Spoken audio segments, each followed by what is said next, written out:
Ladies and gentlemen, thank you for your patience. Please take your seats. The program is about to begin.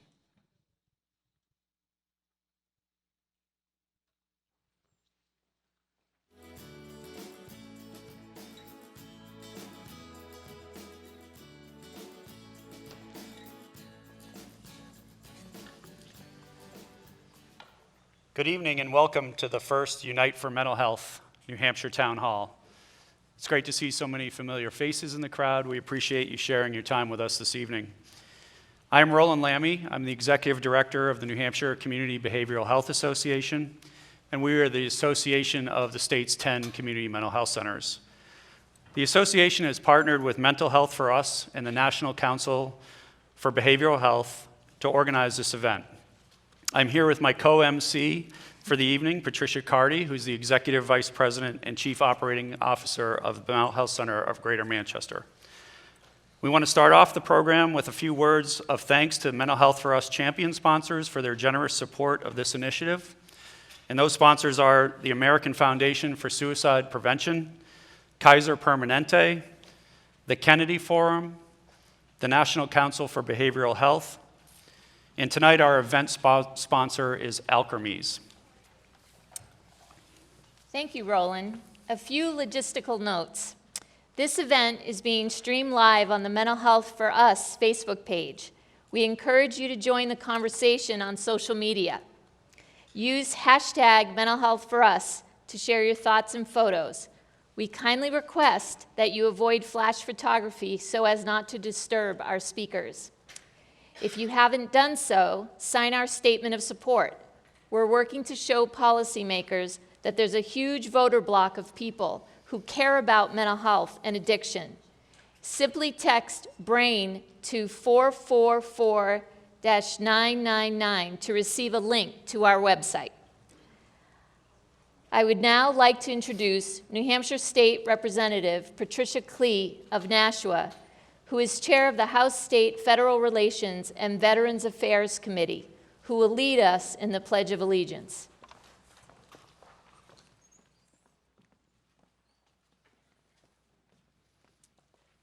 Thank you all. I pledge allegiance to the flag of the United States of America and to the republic for which it stands, one nation, under God, indivisible, for liberty and justice for all. Is that me?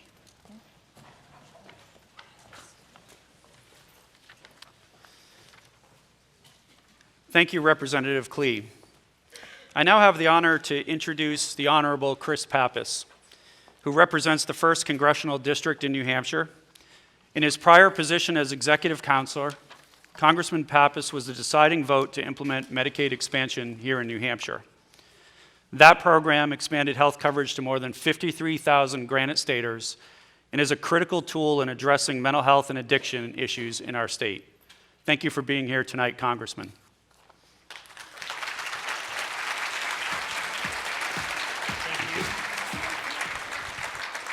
Well, thank you very much, Roland and Patricia, and to all the friends and supporters who have gathered here tonight for this conversation. Welcome. It is great and wonderful to be with you all. Thank you to Mental Health for Us, the National Council for Behavioral Health, and the New Hampshire Community Behavioral Health Association for putting together this event, which convenes so many experts, stakeholders, policymakers, community leaders for an essential conversation on mental health. And I'd be remiss if I didn't mention a good friend in the audience, Justice John Broderick, who I see over there, who has done so much work, dogged over the last few years, speaking to groups far and wide across our state and changing the conversation around mental health. We owe you a debt of gratitude. You know, as our state continues to grapple with a crisis in mental health and an addiction epidemic that deeply impacts every family and every community, it's more important than ever that we open up this dialogue and discuss how we can change this conversation, how we can deal with stigma, and how we need to work more faithfully together to ensure that we're expanding access to services across our state.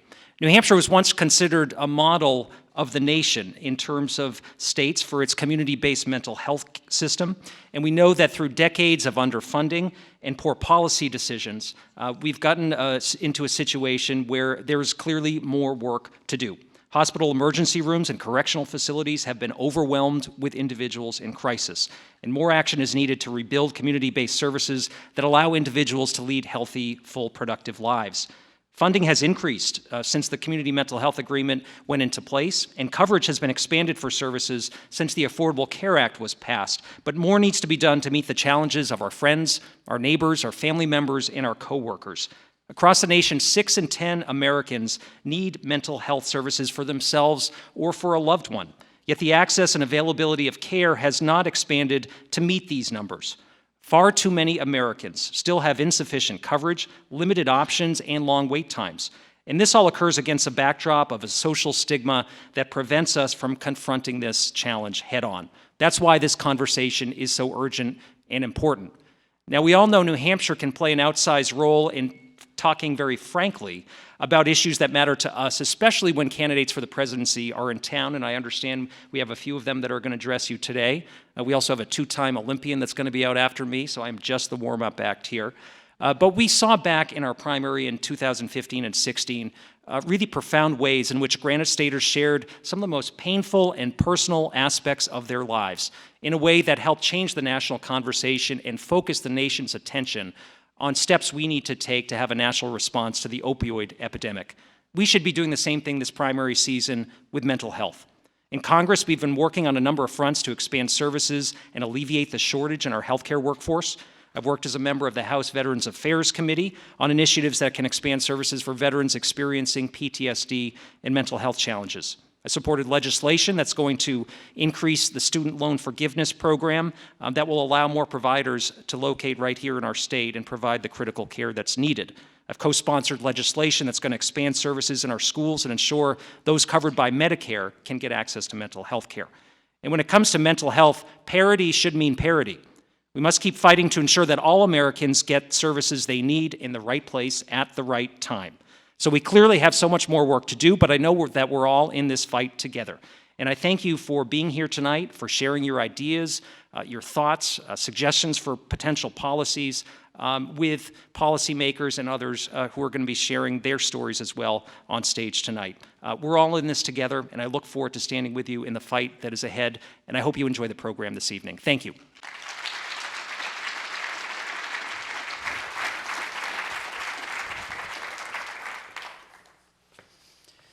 Thank you, Congressman Pappas. Thank you for being here tonight, and thank you for all your support. I now want to introduce Brian Collins. Brian is the Executive Director of Community Partners, which is the Community Mental Health Center for Stratford County. As a longtime marathon runner and veteran Boston marathoner, Brian will have the pleasure of introducing our truly special keynote speaker, Sarah True.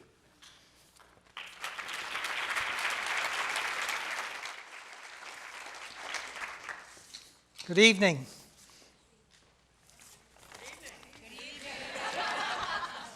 How cool is this, right? We're really excited. I personally am really excited. Roland improvised on my bio. I usually keep it quiet, but I've been a fan of endurance sports since I actually did a project in 4th grade on Greece. And in it was two things that I learned was about the Olympics. And the second was the first marathoner came, a fellow by the name of Phidippides. And it's a legend, it's probably not true, but the legend was that he ran from Marathon to Athens to declare Nike, they got their name, and that was victory, and then he died. And so I used to go to the Boston Marathon after the Red Sox game every year and watch these people who were running and saying, are they going to be okay? And so I've watched endurance sports, I've been involved in them myself, and I've really enjoyed how it's evolved since the 1960s. When we first started paying attention, women weren't involved. Now they're 2-time Olympians, right? We've seen evolution in terms of times and technology that have made my personal life really excited, but I also realize that's not why we're here. We're here to talk about mental health treatment,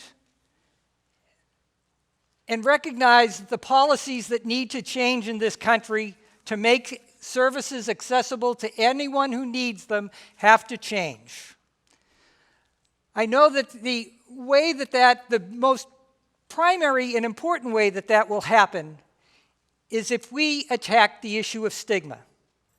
We know that stigma keeps people from accessing treatment. We know people stay in the closet. They don't reveal what they need.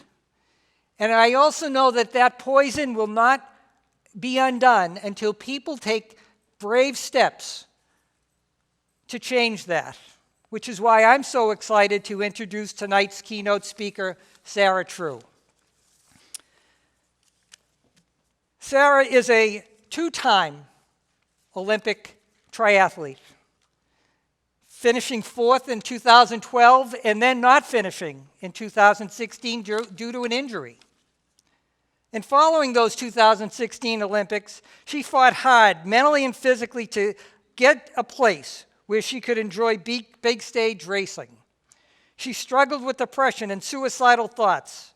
And with the help of her support team, her husband, who's an elite runner named Ben, her family, and a therapist, she began to come out of the fog of depression and discover for the first time what true happiness in sport really is.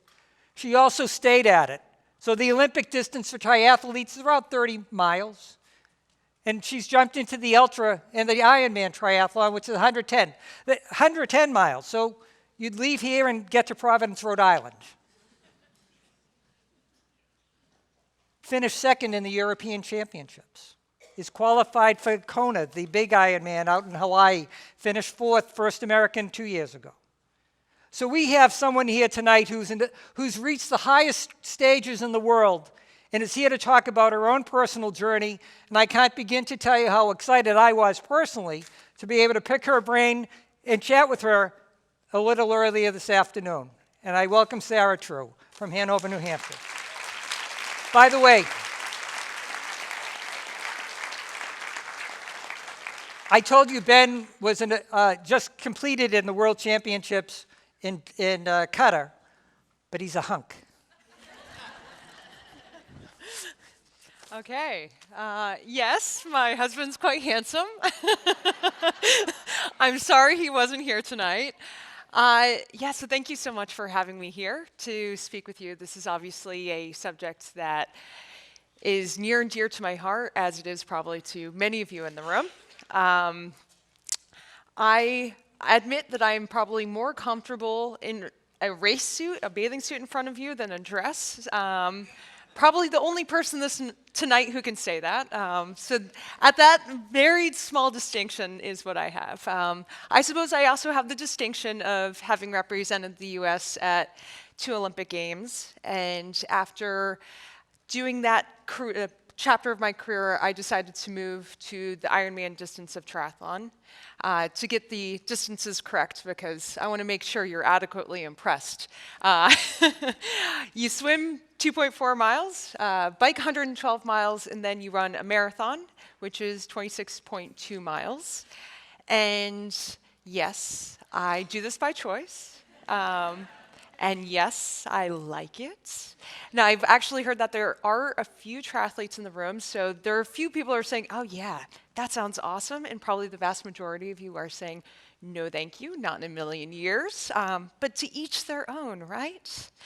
Yeah, so what it takes to pursue this sport and at this level to race 9 hours in extreme heat and humidity, some of the most extreme conditions on the planet, is 30 hours of training per week. And every day I am testing myself physically and mentally. There's no question that it's a pretty grueling endeavor day in, day out. And yet even the toughest race day, I can honestly say that it is easy by comparison to being in the midst of a major depressive episode. You know, there are days where I wake up and I feel like Wonder Woman. I can take on the world. I can push myself to my physical limits. And then there are also days where I wake up, I look in the mirror, and I see somebody who's a total failure, somebody who's not strong enough, not worthless, or who has no worth. Somebody who's a burden to everyone around her, and somebody who honestly doesn't deserve to be alive. This is the way that I feel in the midst of these episodes.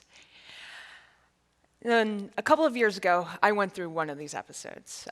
It started before the Olympic Games in Rio de Janeiro, and it extended for about a year afterwards.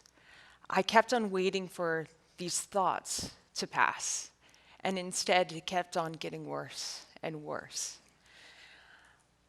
I waited for things to get better, and yet my mental health continued to decline over that period of time, to the point where the suicidal thoughts I was having, they were so obsessive, so toxic, so vivid that I realized there was a point in which I was in serious danger to myself. And it was at this point I realized I had to talk, that I had to finally acknowledge how I was feeling, first of all to myself. I was in denial about how bad it was. And then to talk to my therapist. My therapist of many years didn't know exactly how bad things had gotten. And then to my husband, to some of the people around me I trusted. And over time, it's not overnight, but over time, things started to slowly get better, for this cloud to kind of release, and for me to start to feel like myself again. And once I started to kind of pop out to the other side, I realized that it was time for me to talk a bit more about this publicly. Because when I was in the midst of all this, I realized that we're doing a better job in this country of acknowledging that mood disorders, that acknowledging that these things exist, but we don't do a good enough job of giving people skills to be able to navigate these hard times. And I remember very clearly, during these periods of time, I wasn't sleeping. It was probably 2 or 3 o'clock in the morning, and I'm sitting downstairs, and I'm Googling Michael Phelps, how did he get through depression? Because this is one athlete of many, fortunately, who've been using their celebrity, using their public platform to talk about their struggles with depression. And I realized there was this gap in the conversation about how we talk about giving people skills to get through these times.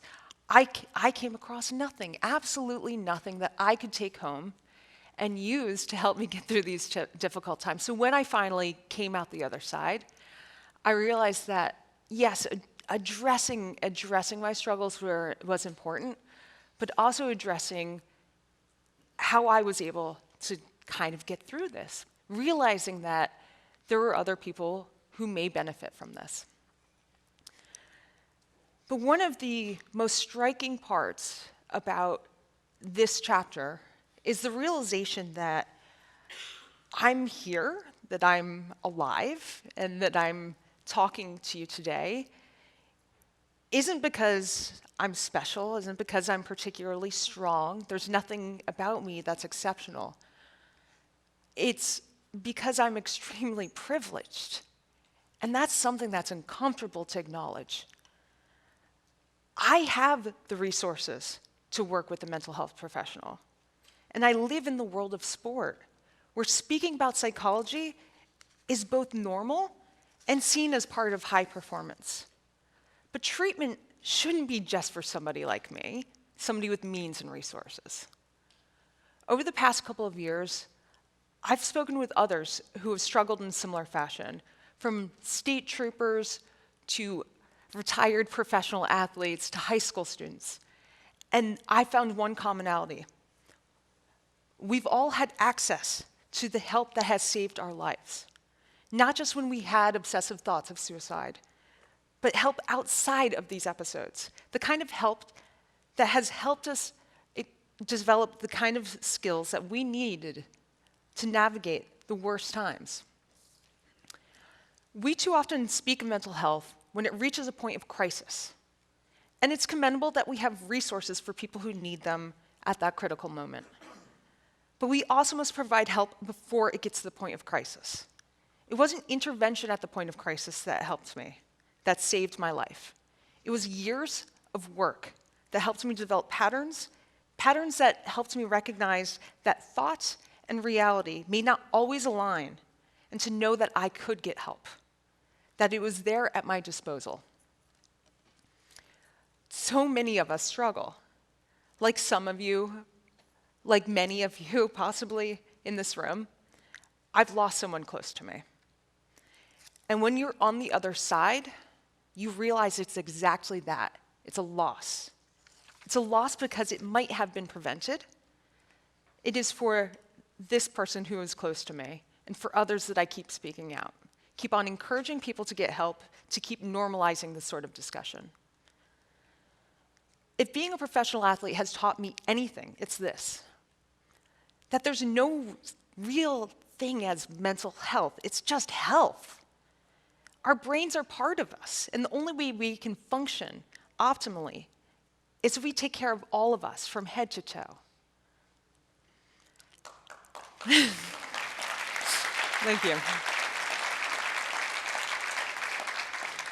Yeah, having access to help has saved me, but access to care shouldn't be solely for the privileged. Each and every life is of value, and it's high time that we have systems in place in the state and this country that actually treat every life as possessing equal worth and equal value.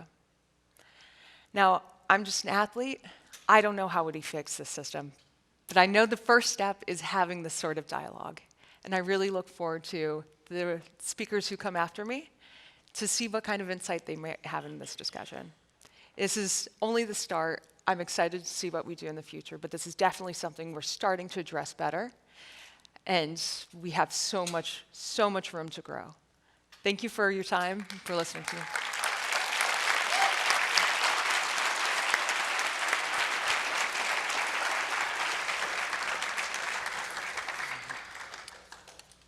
I think that we are open to any questions from the audience.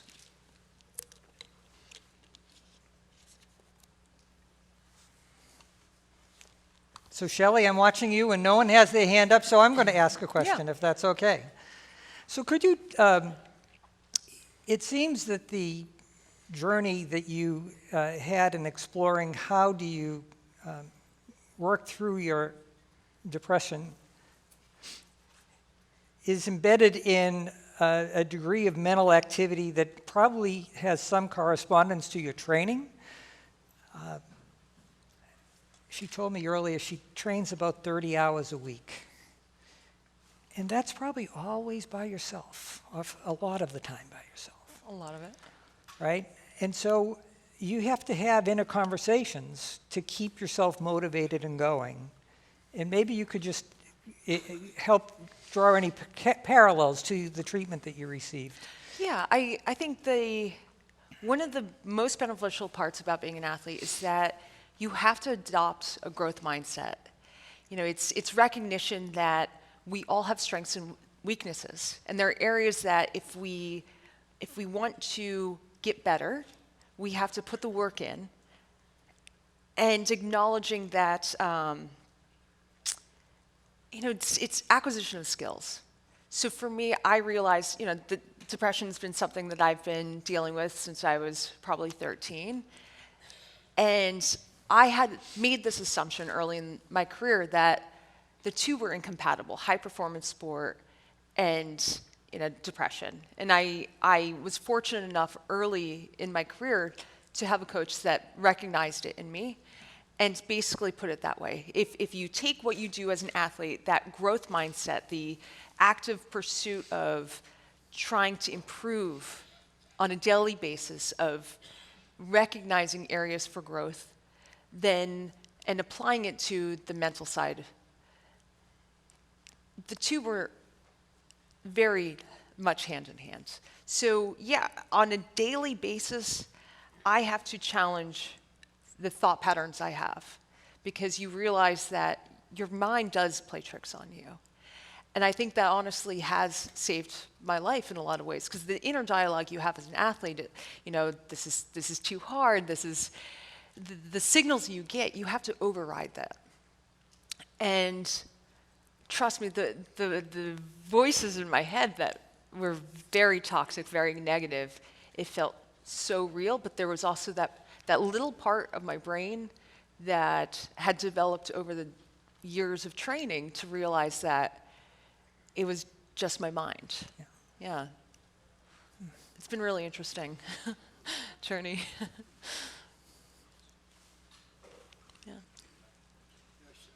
Judge, just 1 second. We're going to get you a microphone, because if there's anyone in the room that deserves to be heard, you're it.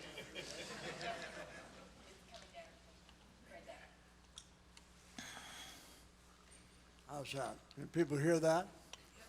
Yes? I won't be long. I don't have a question, but I want to tell you how remarkable you are. For you to come here tonight and speak as you did, that takes real courage. Thank you. I mean that. Thank you. Total. And every time someone who's a world-class athlete, as you are, speaks out and makes themselves vulnerable on this issue, you inspire everyone in the room. So I know you've maybe done more important things, but I think this may be the most important thing you've ever done. Yes. I want to congratulate Thank you. No, I agree. This is, without question, the most important thing that I've done as a result of being an athlete. You know, being an athlete's a pretty selfish endeavor, and I realized that by speaking out, if I could affect one person's life, my career was worth it. You know, that entire selfish endeavor of being an athlete was worth it, because I was able to use, you know, my little platform to help somebody who with similar struggles realize that this is normal. You know, this is the part that we forget, is this is part of being human. You know, we come in a range, and it's all normal. One more question?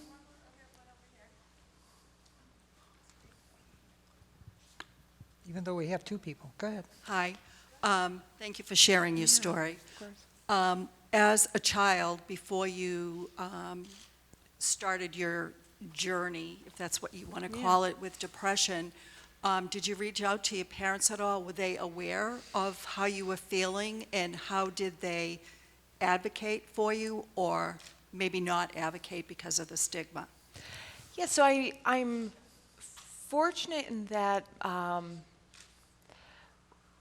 when I needed help, they were able to get me, they paid for therapy when I advocated for myself. I hope we're seeing a generational change in that speaking about mental health was not part of our dialogue in our household. We didn't talk about emotion. We didn't talk about this side of ourselves. And I can only hope that future generations, it's just a normal part of the discussions you have in the house. It's, how are you today? How are you feeling? And it was an aspect that in previous generations of my family, it was probably addressed with alcohol, and I probably replaced alcohol with sport. But you realize that there's a whole other component. Yes, sport has been helpful, but it doesn't replace the need for real conversation about mental health. Yeah. And the absence of policy around family support is something that we should all be demanding. It is to think of her parents' experience not having tools and not being able to have a support system that you can readily reach out to. And that we can have a bake sale and a walk in order to support. That kind of work is preposterous. Yeah. because you want to go home tonight, we're going to be ending now. We could talk for a long time. This is an important evening. We are very excited to have the people who are here, and we're very excited that you all are here to assist with helping evolve the important policies that are needed in this country. And if you're watching from Facebook anywhere, keep at it. Don't let them get you down. Yeah. Happy holidays to everyone. Thank you. Thank you, Sarah, and we sure are glad to have you back in New Hampshire. We would now like to introduce our first candidate of the evening, former Governor Bill Weld, who is on the 2020 Republican presidential primary election ballot. Governor Weld served as the 68th governor of Massachusetts from 1991 until 1997. He is an attorney, a businessman, an author, and his core policies on reforming health care include fixing drug prices and veterans' health care. Thank you for being here tonight, Governor Weld.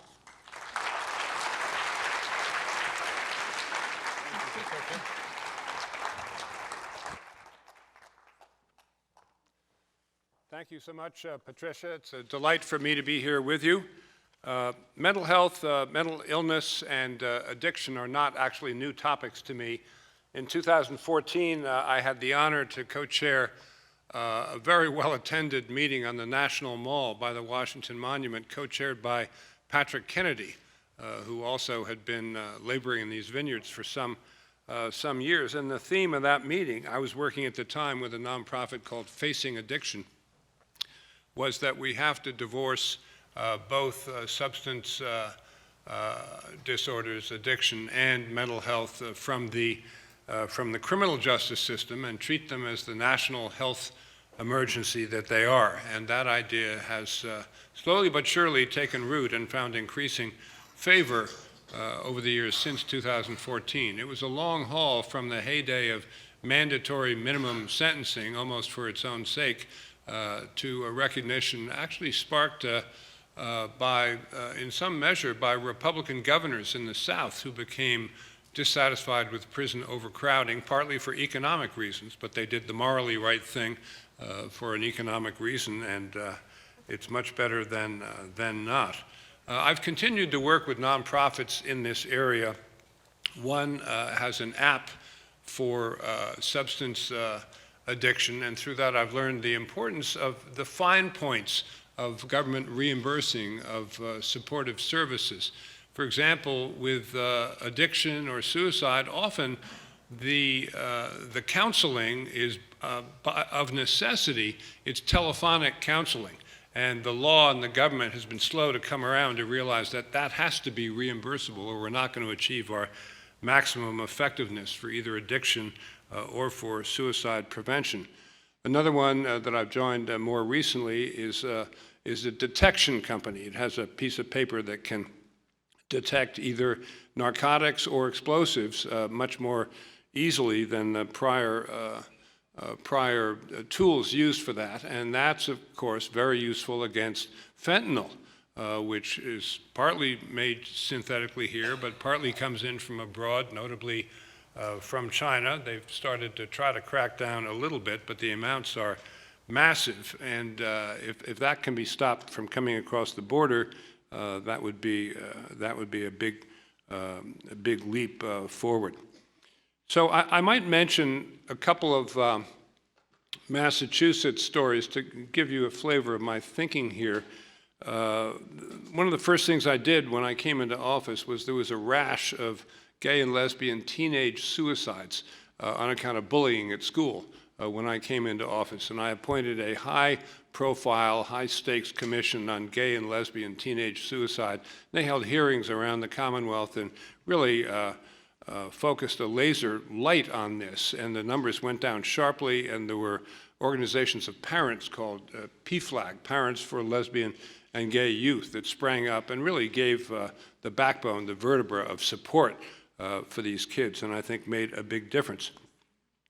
More broadly than that, when we came into office, many state services were delivered to the developmentally disabled, to the mentally ill, to people struggling in great big red brick buildings, beautiful old buildings, but they were massive, and they had bars on the windows, and the state staff that worked there called the residents inmates. And some of you may have seen the most massive of all was the former Danvers State Hospital, Danvers, Mass, for the criminally insane, which is on the top of a huge mountain in Danvers, Mass, as you're driving north on Route 195 to either New Hampshire or Maine. Well, the first thing we did, and it was with the support of the legislature, because we mustered support, was to knock down those buildings, transfer all the people who were receiving care, whom we referred to as residents and not as inmates, and transfer them to assisted living homes, no more than 11 to a house, with a vastly superior staffing ratio, 4 staff for every 11 residents. And the families were just thrilled with this because of the greater dignity that the recipients of the care received from that. Some of you may know that I worked briefly on the impeachment proceedings of Richard Nixon, who many years ago was forced to leave office because of a failure to take care that the laws be faithfully executed. That was a violation of his oath. And I was thinking the other day about the idea of take care. And the deeper I get into the weeds in running for president, and by that I mean becoming more and more familiar with people's problems, whose job government is their job to prevent and deal with those problems, the more I think that the President of the United States, as the CEO of the government body of the United States of America, has a far more generalized duty of care to take care of all groups in our society. And I certainly tried to do that in my 2 terms as governor, and I met once a month with every ethnic group, every different ethnic group in Massachusetts, every different business group. What do you need? Do you have any candidates for judgeships, any candidates for boards and commissions? And the result was that everybody felt included, and they felt their energies unleashed, and that's when you get the most done. So those are indications to how I might handle things if offered the bully pulpit at 1600 Pennsylvania, and I'd be very pleased to try and answer your questions. Thanks again.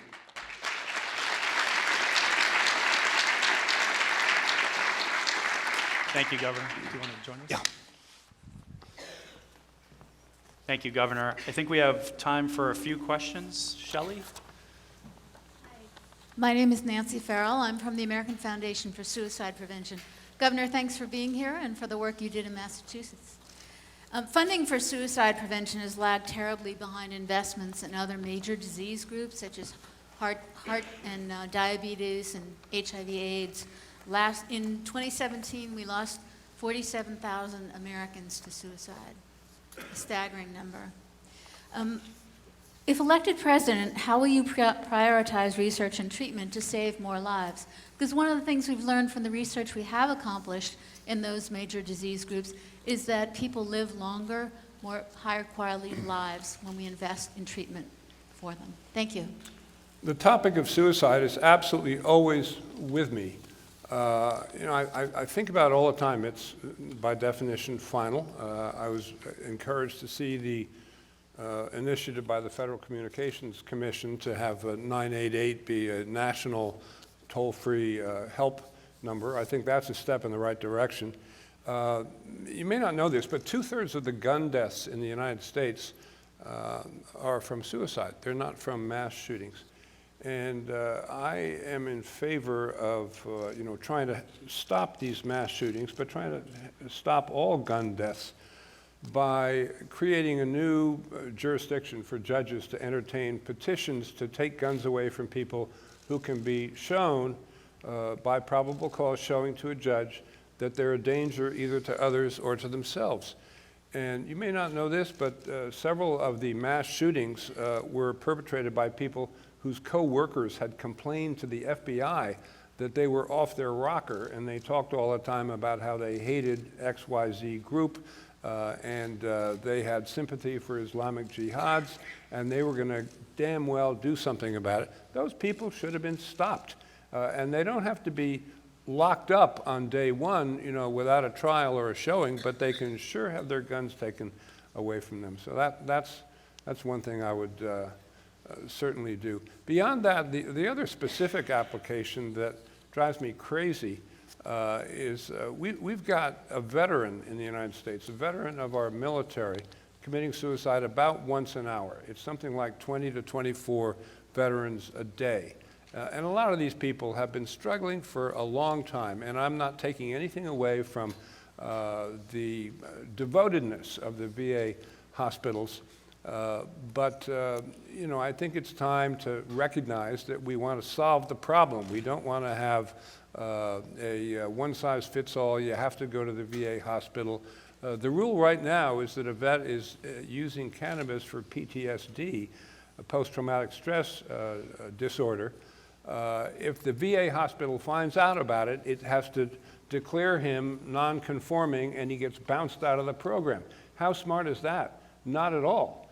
I think in general, one of the things we need to have more is research about the powers that cannabis does have. Of course, it's been illegal to study it in this country because it's classified as a Class 1 narcotic, which is an item with no medicinal value whatsoever, which is far from the case, which we know from 30 years of essentially a 20,000 person human trial in the state of Israel. And it's been shown that not only does cannabis have great impact on all diseases of spasticity, the nervous system, Parkinson's, but that if it's introduced with cytotoxins into cancer cells, cells of cancer victims, it makes the cytotoxins, the tumor-killing agents, 2 or 3 times as effective. That's known as curing cancer. That's not known as reducing the pain from cancer. So I think there's a myriad of uses, and we don't even know what they are there. It's been pioneered by Hebrew University in Jerusalem under the direction of a man named Raphael Mechoulam. He's not even a doctor, he's a chemist.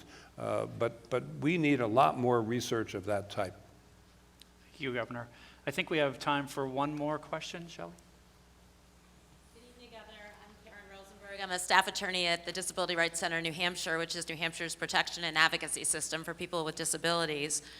It seems we are using the incarceration system to treat people with mental illness and substance use disorders more often than community-based programs. Yeah. Our jails and prisons aren't suited to treat people with such disorders, and worse, we are shackling people with criminal records because we're failing to provide services in our communities.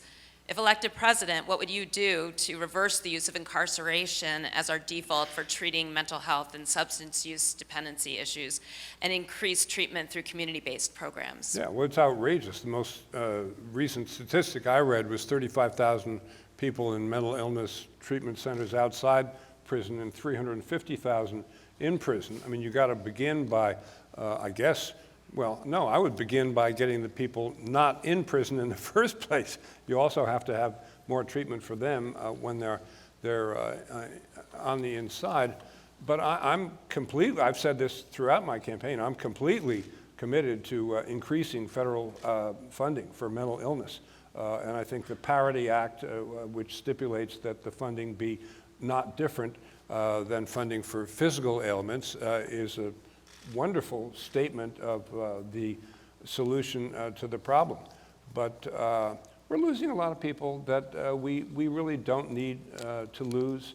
And preventive health care and preventive medicine and early intervention and yes, hotlines and anything we can do to express a caring and supportive attitude I think is going to go a long way.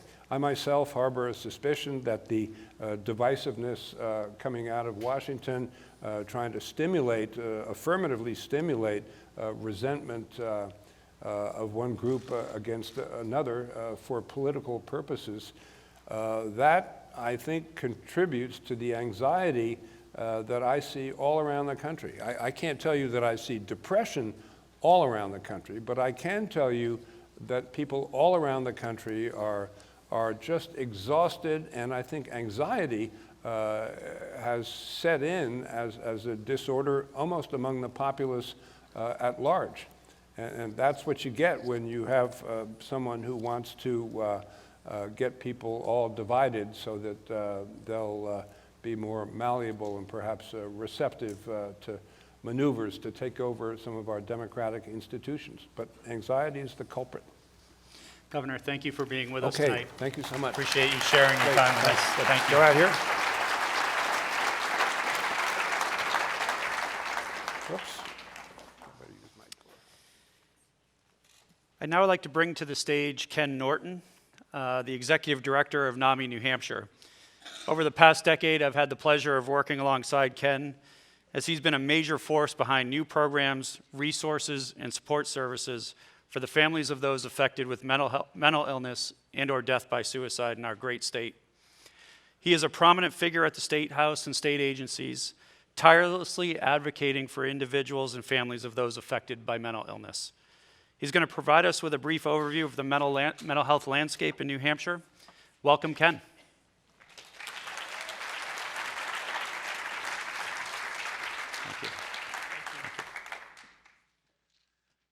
Thank you, Roland, and good evening.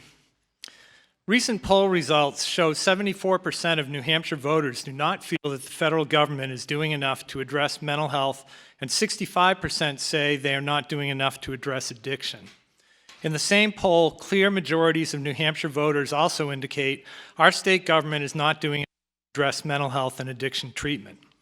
Sadly, the lack of availability of timely access to treatment and supports has severe consequences, as evidenced by the heartbreaking number of suicide and drug overdose deaths in New Hampshire and across the U.S.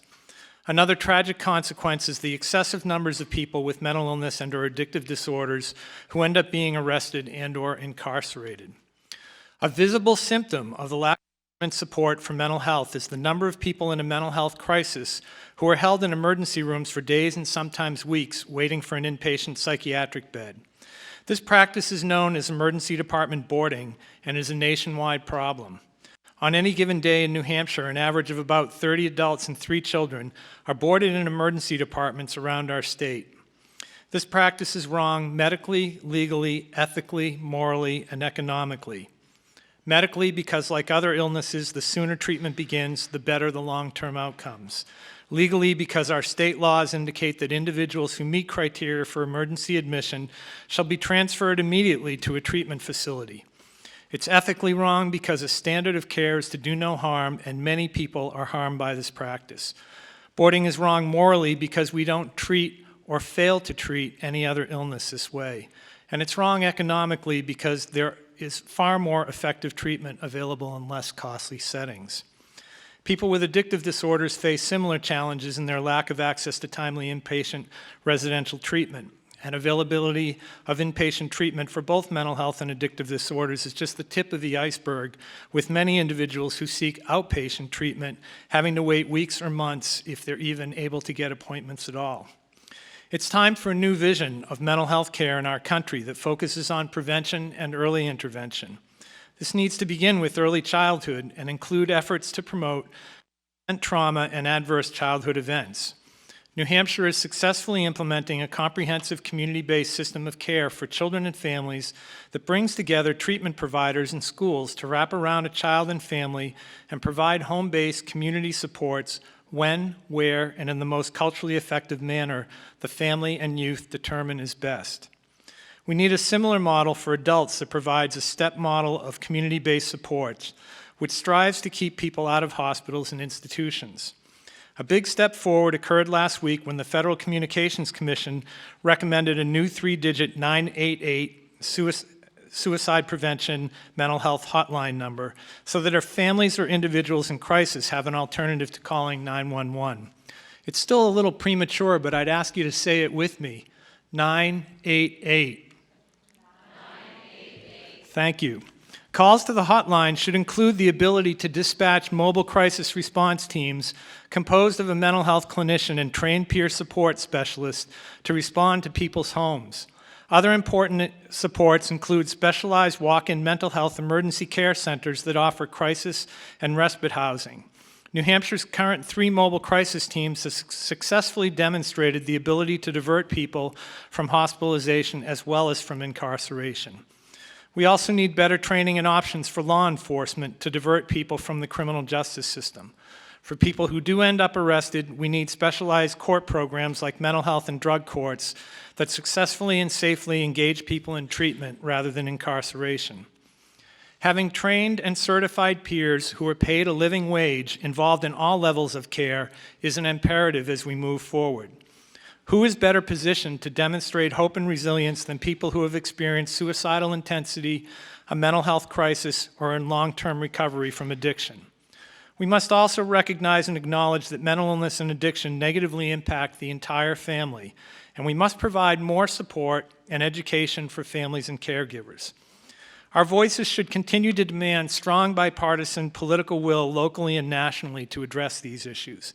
Advocacy efforts in New Hampshire resulted in the recently established 7 regional doorways that are working to provide family access to addiction supports and services.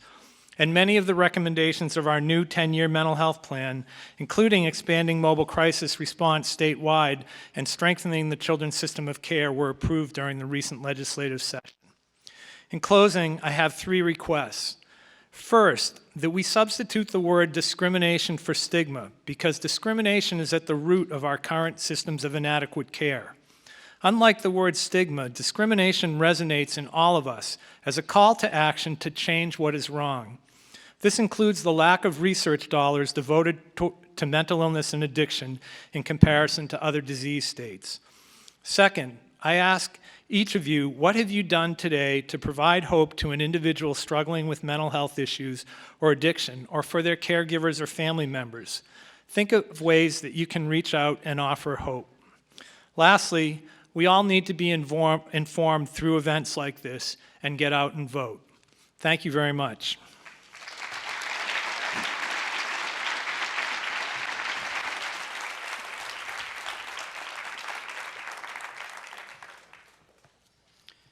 Thank you, Ken. I now have the honor of welcoming to the stage former Massachusetts Governor Deval Patrick, who is on the Democratic presidential primary ballot. Governor Patrick served as the 71st Chief Executive of the Commonwealth from 2007 to 2015. He is a civil rights lawyer, an author, and a businessman. His comments at Politics and Eggs last month here at St. Anselm College, the issues of mental health awareness, treatment, and resources figured prominently, as they have throughout his career. Please join me in welcoming Governor Patrick. Thank you very much. Thank you, sir. Thank you. Thank you. 5 minutes here, sir? Sure. Great.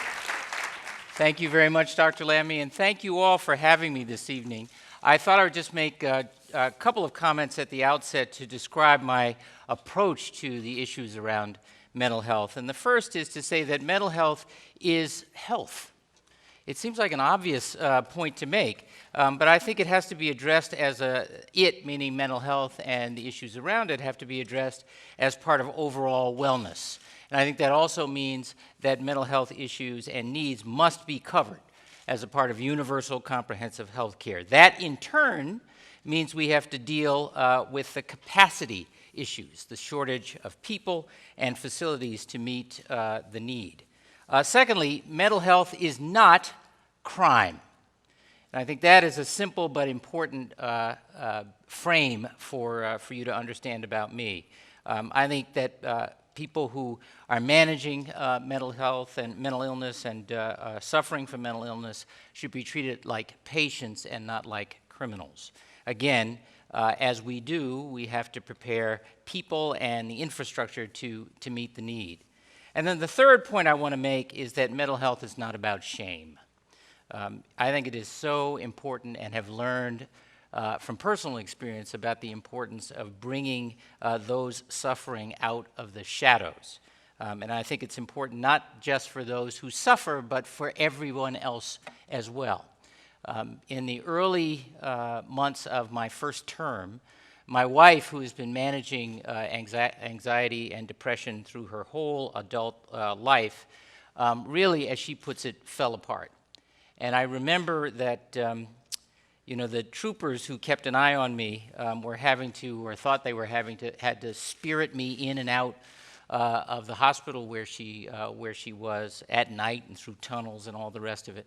And I remember Diane saying to me, you know what, I don't feel well, I'm not ashamed. Explain.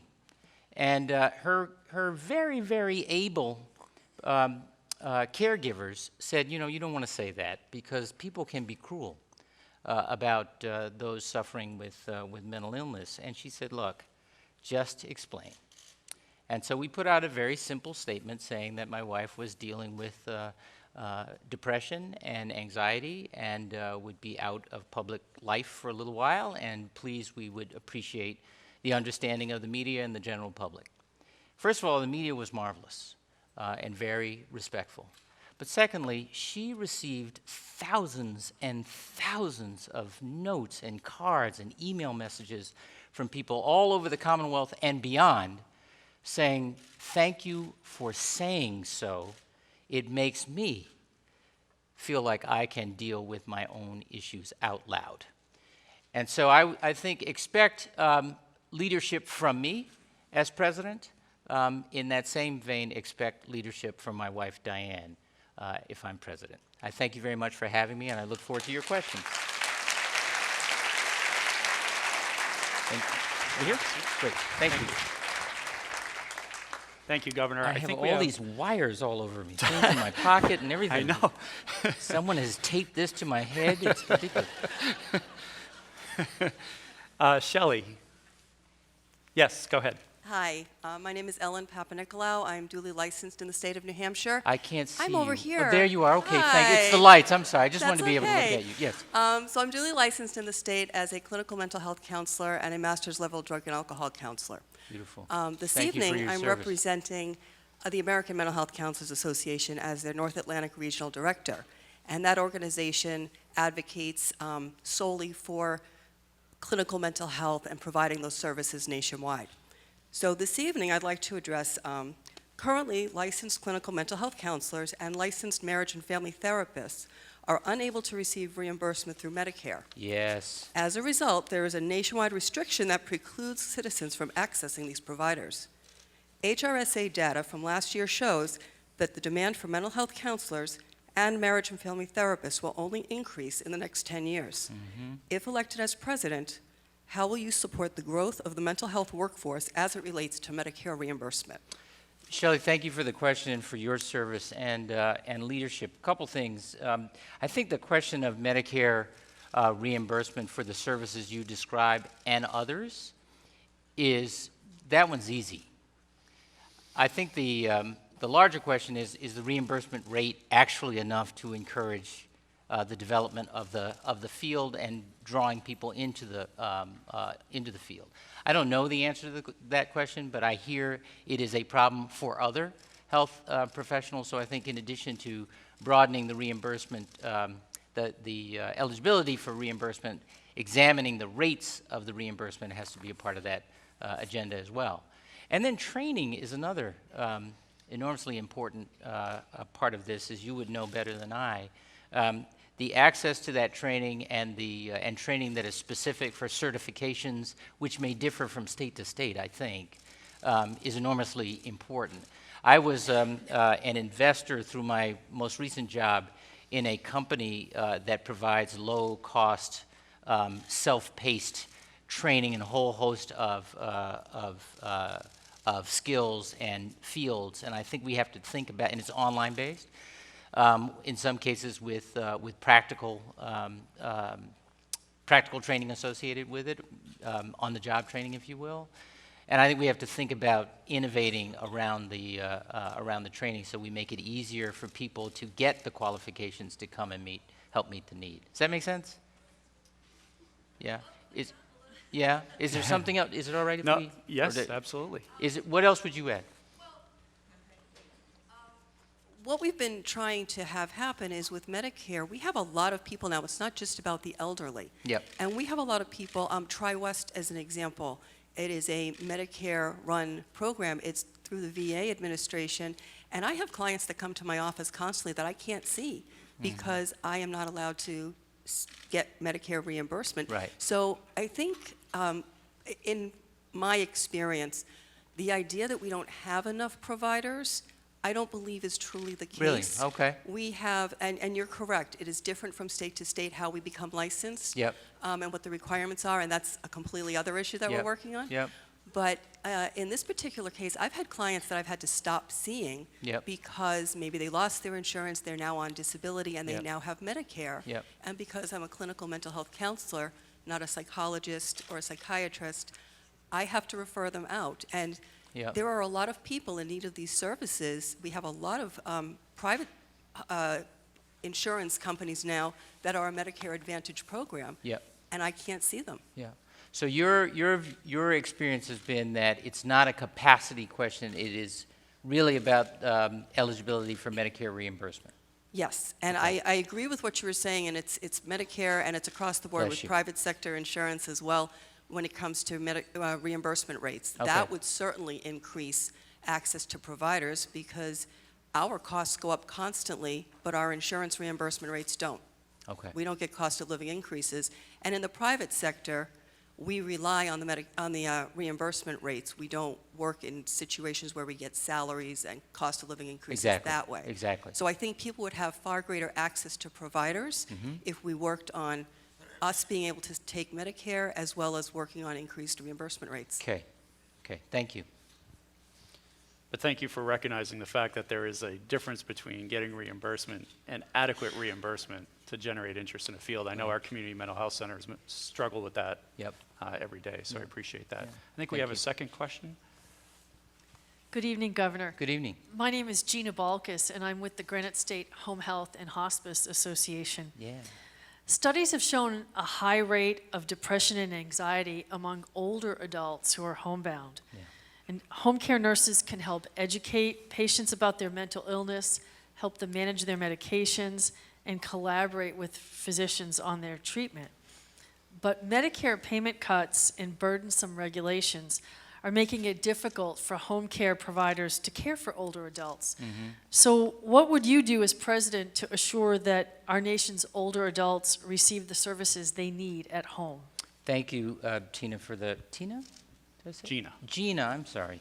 Gina, thank you, first of all, sorry for mispronouncing your name, and thank you for your question. So I think that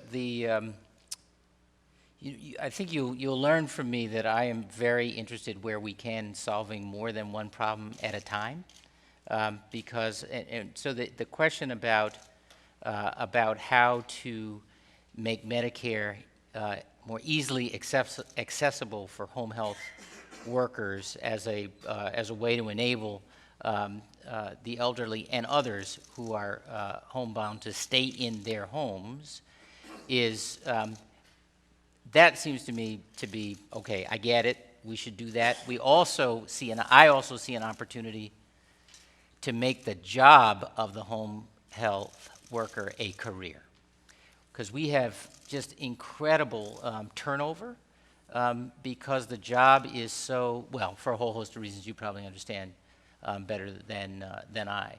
And I think the ability of Medicare to reimburse, to pay in some cases directly, to access that for Medicare recipients is both a way to improve care and also to take a job and turn it into a career by raising the level of compensation and also alongside that the level of responsibility in the ways that you have described. Does that make sense to you? Yeah, thank you. Great, thank you. Do you have another question? Thank you. I would You ask have all you, the shy people on the sides and just the folks with the questions in the middle? please believe me, I'm not shy. Okay. I would ask your permission to ask my question from sitting. I have a leg injury that makes me appear very clumsy and awkward if I try to stand. So I'll ask you to please understand Of if course. I speak from sitting. Of course. I'm Representative Ken Snow from Manchester. Yes, I'm sir. serving currently my third term in the New Hampshire House. And prior to my retirement, I worked for 50 years in the community mental health system, 48 of those right here in Manchester, New Hampshire. Mhm. And I have always felt very strongly about the fact that in the United States, people who experience serious mental illness are disproportionately represented in the criminal justice That's system. right. Unfortunately, when people begin to express the symptoms of a serious mental illness, they often encounter the criminal justice system or jail rather than entrance into the community-based system of care, which would be far more helpful to them. And I think a number of things need to happen to change that, because these people would be far better served if they were able to experience community-based care at some point in their life, if they could receive the medications that would help them control those symptoms, and if the system had outreach, diversion, and reentry services that would help people re-enter into community life and achieve what we truly can define as a recovery, rather than having this very expensive system of locking them up and throwing the key away and keeping them in for a long time and not being terribly helpful.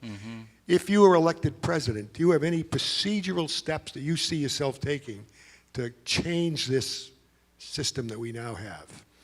So first of all, I think it feels representative, like you had the answer in the question. And I thank you for that. We did, in Massachusetts, we created mental health courts, kind of on the theory of the drug courts. It was about a diversion strategy, moving people to treatment rather than, and having the treatment delivered in a setting that was more conducive to that. We did not solve, although we made some progress toward the the capacity for community-based placements.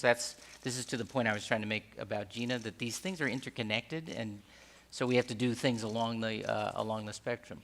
We did build a new treatment hospital, residential facility in Worcester, 320 beds, right through the recession. State-of-the-art facility and state-of-the-art care as well, so that we could meet some of that need. But it is very clear that in a whole host of health issues and mental health, including serious mental health, schizophrenia,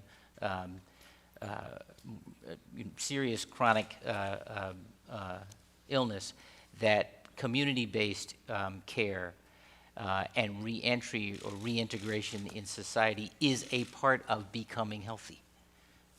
And I think you probably agree with that based on the preamble to your question. Governor, thank you for taking your time with us on this important subject. Thank you. Appreciate Made it. some notes. Thank you very much.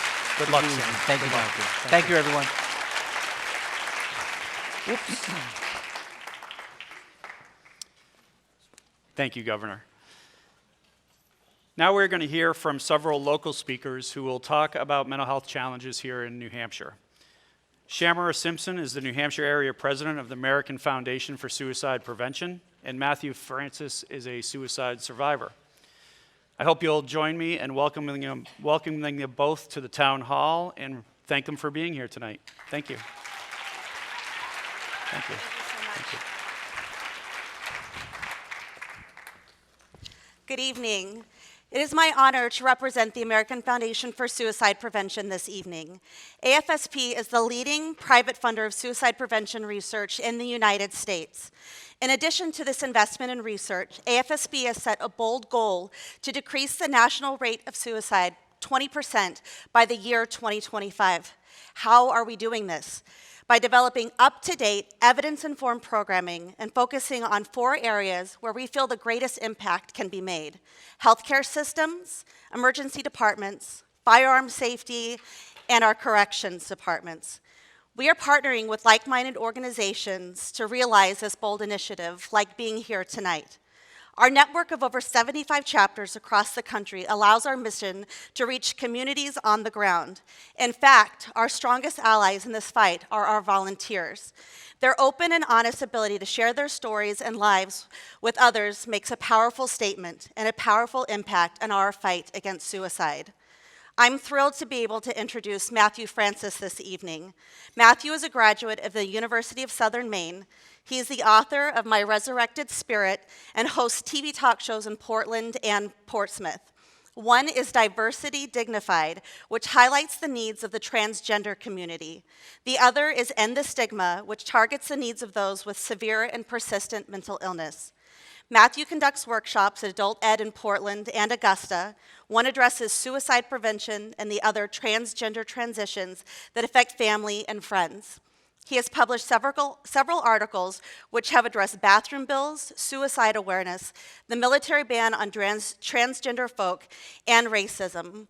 He volunteers for the American Foundation for Suicide Prevention and currently speaks at the University of Maine campuses, faith forums, hospitals, and other nonprofits.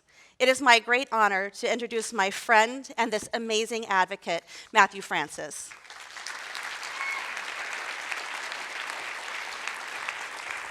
Good luck. Excuse me, gotta put this way down. So 2 things. I'm really short and I don't do endurance sports. So I do want to thank you all for being here today to help end the stigma of mental illness. Let's annihilate it, really. Raise some awareness. I'm someone who comes from generational violence, mental illness, and addictions.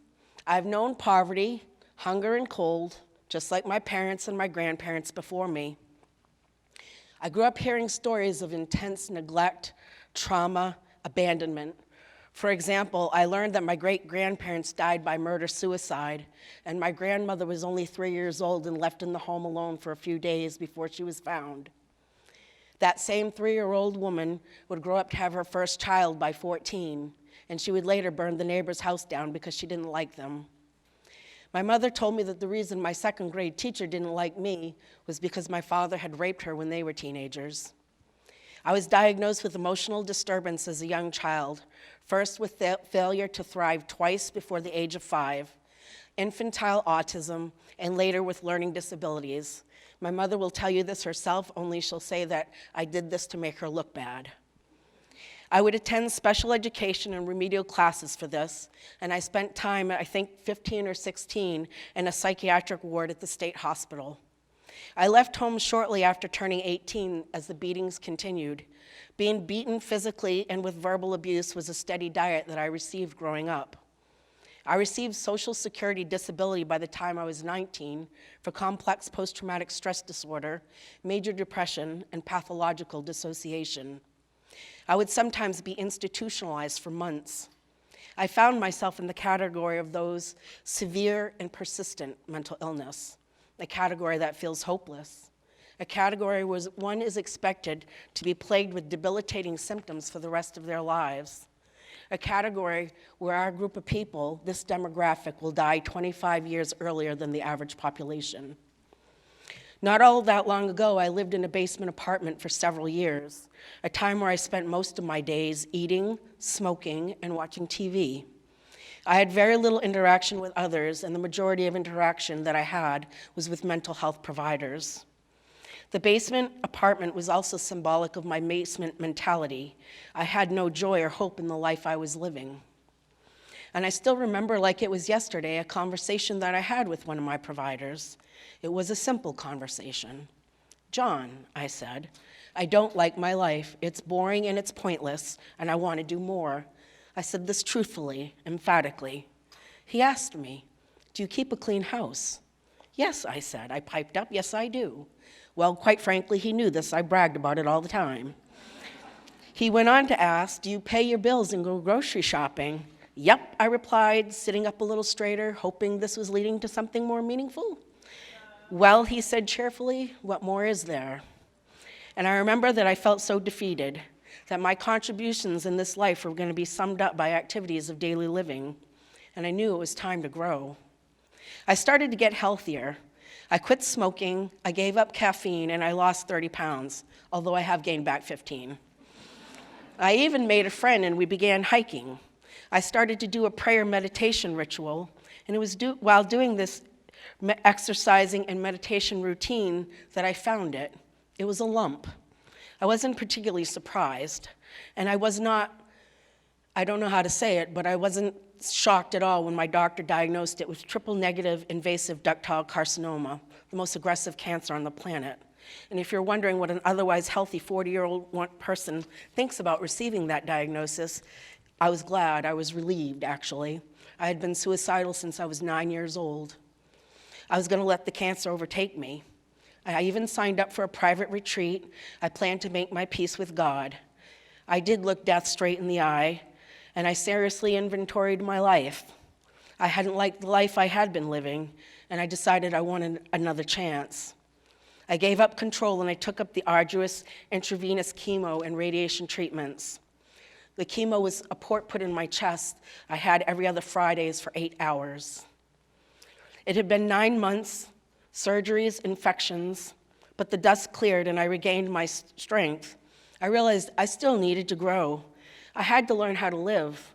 I had plenty of coping skills. I didn't have any living skills. But the cancer, it set up a paradigm for me that I wish trauma and mental illness would implement. I wish people would see us with mental illness as brave, courageous, and that it's not our fault. I received so much support. There were cards, there were letters, there were flowers, there were meals, there were visits. Cancer wasn't my fault, and I was nothing but a hero. Well, I took that very paradigm and I applied it to my legacy of trauma and the mental illness that I had been struggling with my whole life. And for the first time, I dare say, I saw myself as brave and courageous.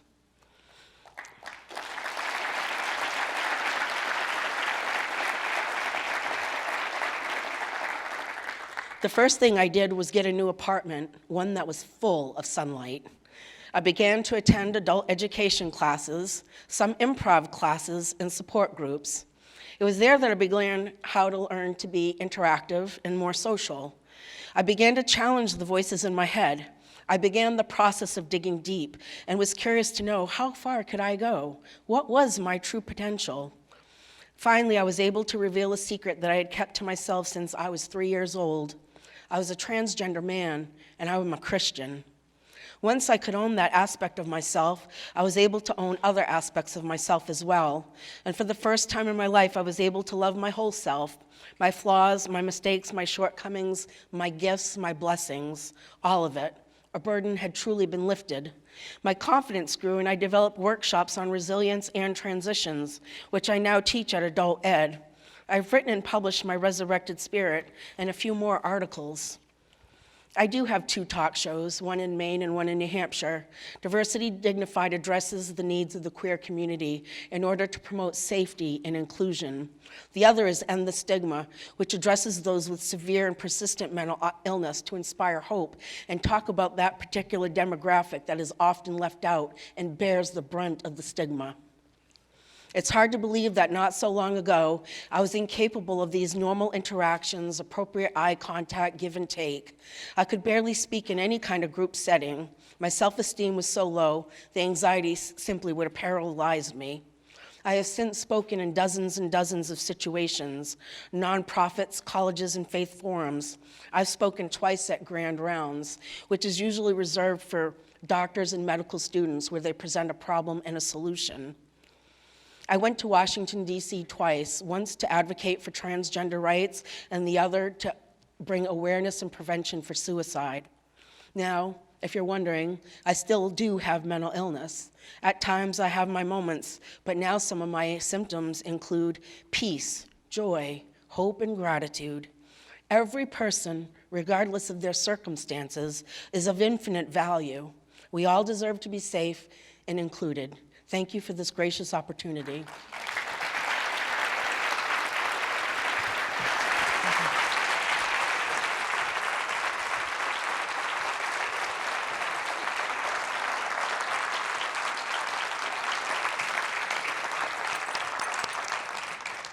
Thank you, Matthew, for sharing your story with us tonight. If you are experiencing suicidal thoughts, please reach out to the suicide hotline, 1-800-273-8255. It is so important in the policy debates about mental health to hear from people directly impacted. So thank you for being here and bringing us your story as a survivor. We now will hear from Congresswoman Tulsi Gabbard on the Democratic primary ballot. Representative Gabbard is an Army National Guard major serving as the U.S. representative for Hawaii's 2nd Congressional District. Elected in 2012, she is the first practicing Hindu and the first Samoan American member of Congress. Last month, Representative Gabbard introduced 3 important pieces of legislation to address health care for veterans, suicide, and reimbursement rates for mental health providers. Welcome, Representative Gabbard.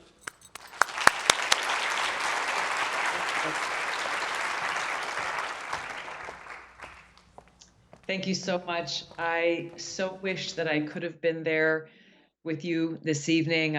We were trying very hard to work the logistics to be able to get back there in time. Unfortunately, we're not able to do so.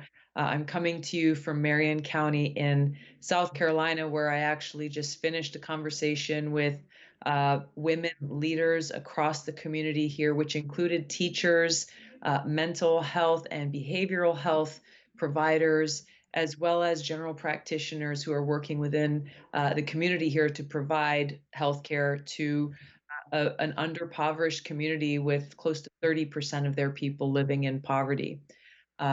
They spoke very loudly and clearly about how mental health and the lack of access to care, the lack of focus on prevention, especially for our kids going to school, is really a center point, a flashpoint that can be connected to many of the other different challenges within the community. So, I had the chance to hear some of the remarks from the previous speaker and from your moderator there, really talking about how for us as a country to come together and really deal with the mental health challenges and needs that we have to be connected to and hearing from those who are impacted the most and those who need help the most, to make sure that the policies that we are passing and the resources that we are delivering to our communities are actually solving problems, are actually serving those needs in a very real way.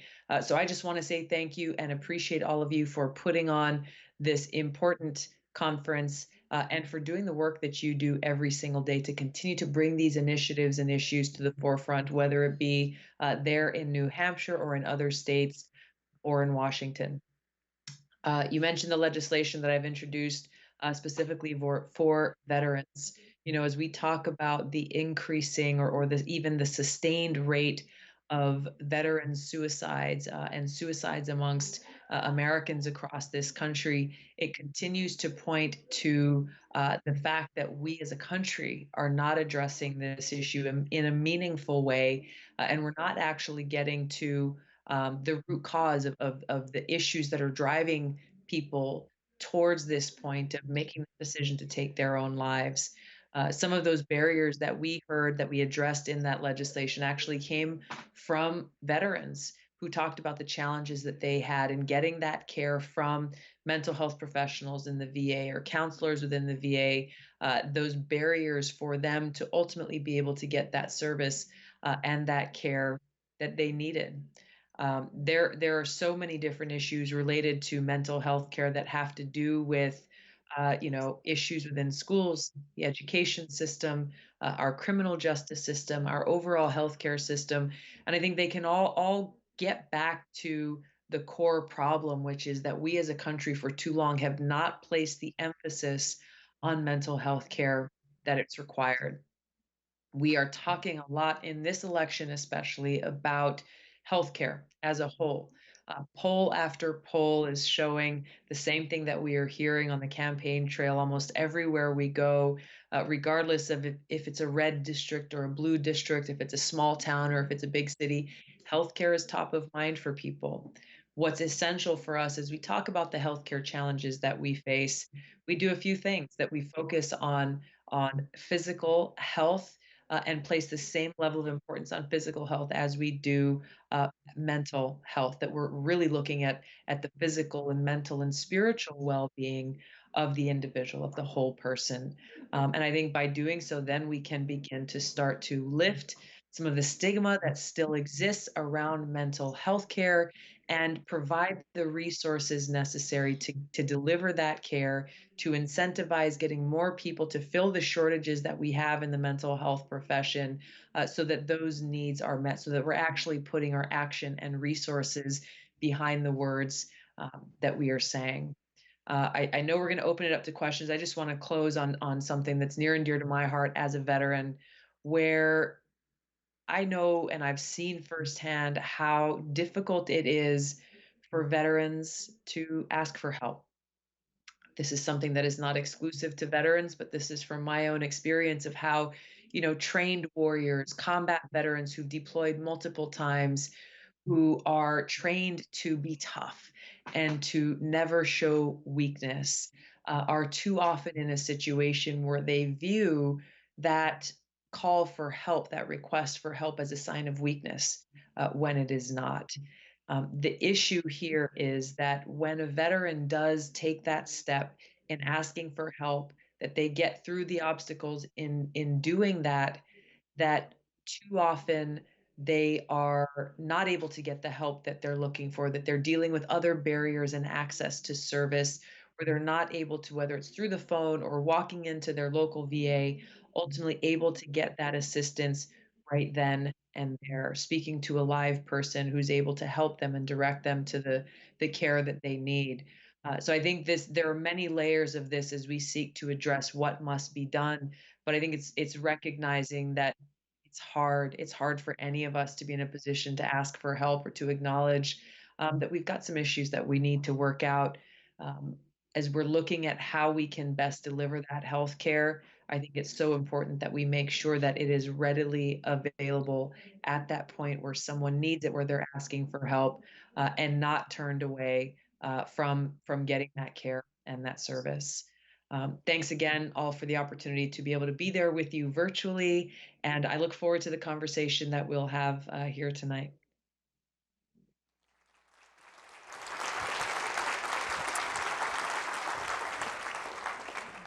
Thank you, Congresswoman. We're now going to be taking questions from the audience. Great. Good evening, Congresswoman. My name is Michael Cohen, and I live in Amherst, New Hampshire.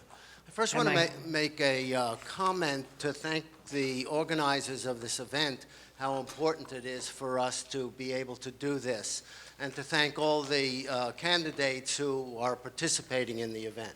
There are two things that struck me so far, and I don't know if you heard them. One is the importance of hope and holding on to hope, and how much that plays a role in mental health. And the second is the power of personal stories. That really counts as well. I wonder if you could talk a little bit about both of those issues, hope and personal stories, and see how you would fuse that into your thoughts about what ought to happen within a mental health service system. Yeah, thank you, Mike. I think this is, I'm smiling because I'm thinking of a lot of different people who I've known in my life, and how powerful those personal connections are. First, when you say hope, we were at church yesterday where the pastor was giving a sermon with the theme and the message of the sermon was hope. And he talked about, the saying, keep hope alive. Keep hope alive. But he also said, it is hope that keeps us alive.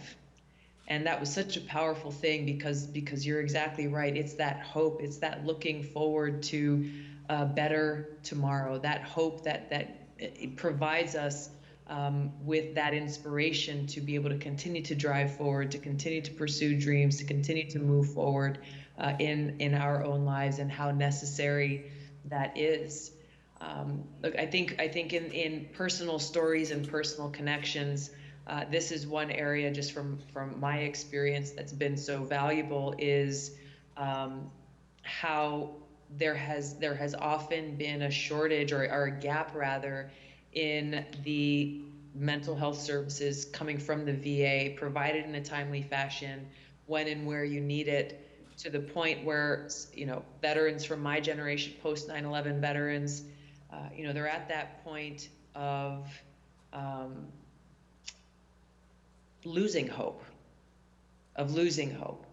and therefore having suicidal thoughts and thinking that there is no reason to go on. If they call a hotline and they're not able to speak to someone who they can connect with, they are left in a difficult position, where we have found amazing success and life, actual saving of lives, is some of these peer-to-peer networks that veterans have set up themselves. You know, members of a platoon who deployed together, just building a spreadsheet with everybody's name and their cell phone numbers, everybody putting them in their phone and just saying, hey, call me, call me, call me, and just checking in on each other.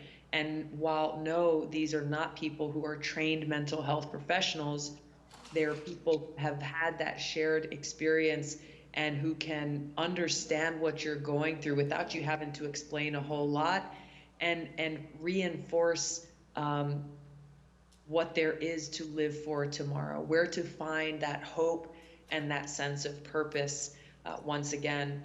So, you know, my hope is that as we as a country have this discussion about how we can better improve the mental health and well-being of our fellow citizens, of our fellow Americans, that we also look outside the box and look at, as you mentioned, these personal stories, these personal connections, and how they can help improve that mental health and well-being.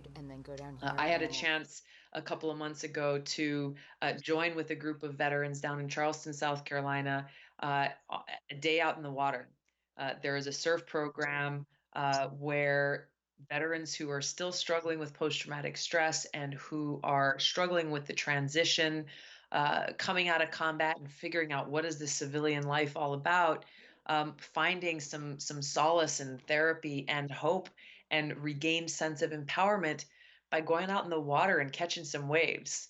I'm a surfer. I can connect with that in a very real way, but it has such an incredible healing effect. Others are doing this through farming. Others are doing this through training with horses or dogs. And so there's so many different ways that we are seeing having a great impact for veterans, but that also points to those maybe who don't have a background or service in the military, but who have different ways and different outlets to be able to work through their own personal barriers and find that healing power. And so we should not be limited in the ways that we are helping to deliver that treatment. Sorry, the lights just went out here.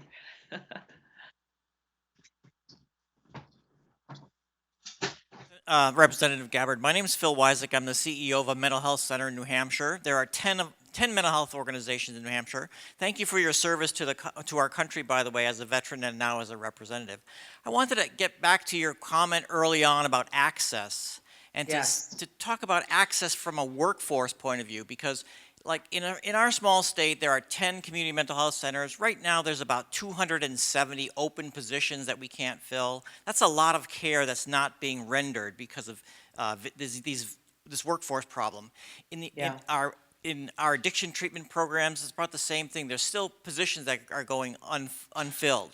So I would like to know what your position is on trying to solve the access to care problem by increasing the behavioral health, mental health, and addiction workforce. Yeah, thank you. This is such an important issue. I mean, I think we have to look to what kind of recruiting incentives that we can provide, you know, at all levels of government to be able to help fill these shortages. You know, as we as a country are debating about how we address the student debt crisis, the ever increasing cost of higher education and tuition. I think it's these areas in particular, such as shortages in mental health and behavioral health in our community health and wellness centers and in our schools, that require us to say, hey, this is a priority. Let's provide you with tuition-free degree to be able to go and work in this, or to be able to recruit professionals who are already trained to be able to come to serve some of these very underserved communities. And there are some of these programs that exist in the government now, but they are vastly underutilized. And in some cases, I think like the National Health Service Corps tuition forgiveness program, the bureaucracy has failed those who have said, okay, yes, I'm a trained professional. I will go and serve a community in need, and actually do so for 6, 8, or 10 years, but then not see that debt forgiveness because of bureaucracy and loopholes and other things that that actually, undermine the program, because then these people go out and say, hey, look, yeah, I tried it, and it was great and it was amazing, but the government failed to uphold its end of the deal. So, I think we can look at expanding existing programs, but also putting out surveys and asking questions about what can we do as a community to encourage more people to enter into these fields, to speak more about this vast shortage that we have. So as kids are graduating from high school and entering into college and really thinking about, hey, how can I how can I contribute? If this is a way that I can be of service to help my community, let's as government leaders, as community leaders, actually dedicate those resources towards highlighting and projecting the need and figuring out what is it going to take to be able to attract those professionals to be able to fill this need. We should start in high school. I met a young girl. She was maybe 16 or 17. She came from a pretty affluent family and was going to a great private school. And I asked her, so what do you want to do, when you graduate? What do you want to do when you go to school? And she said, I want to go and be a mental health counselor in public schools. And it kind of surprised me. Maybe it shouldn't have, but I thought, gosh, your parents are doctors and, you could be an engineer, you could do all of these things. And she's like, no, I want to be in a position where I can help kids who I've seen in my school who are struggling and not able to get the help that they need. I think encouraging more of this service um, mindset in our young people as they're graduating from school, and making it as easy and accessible as possible for them to do so is I think the first and most important step towards addressing that gap that you're talking about.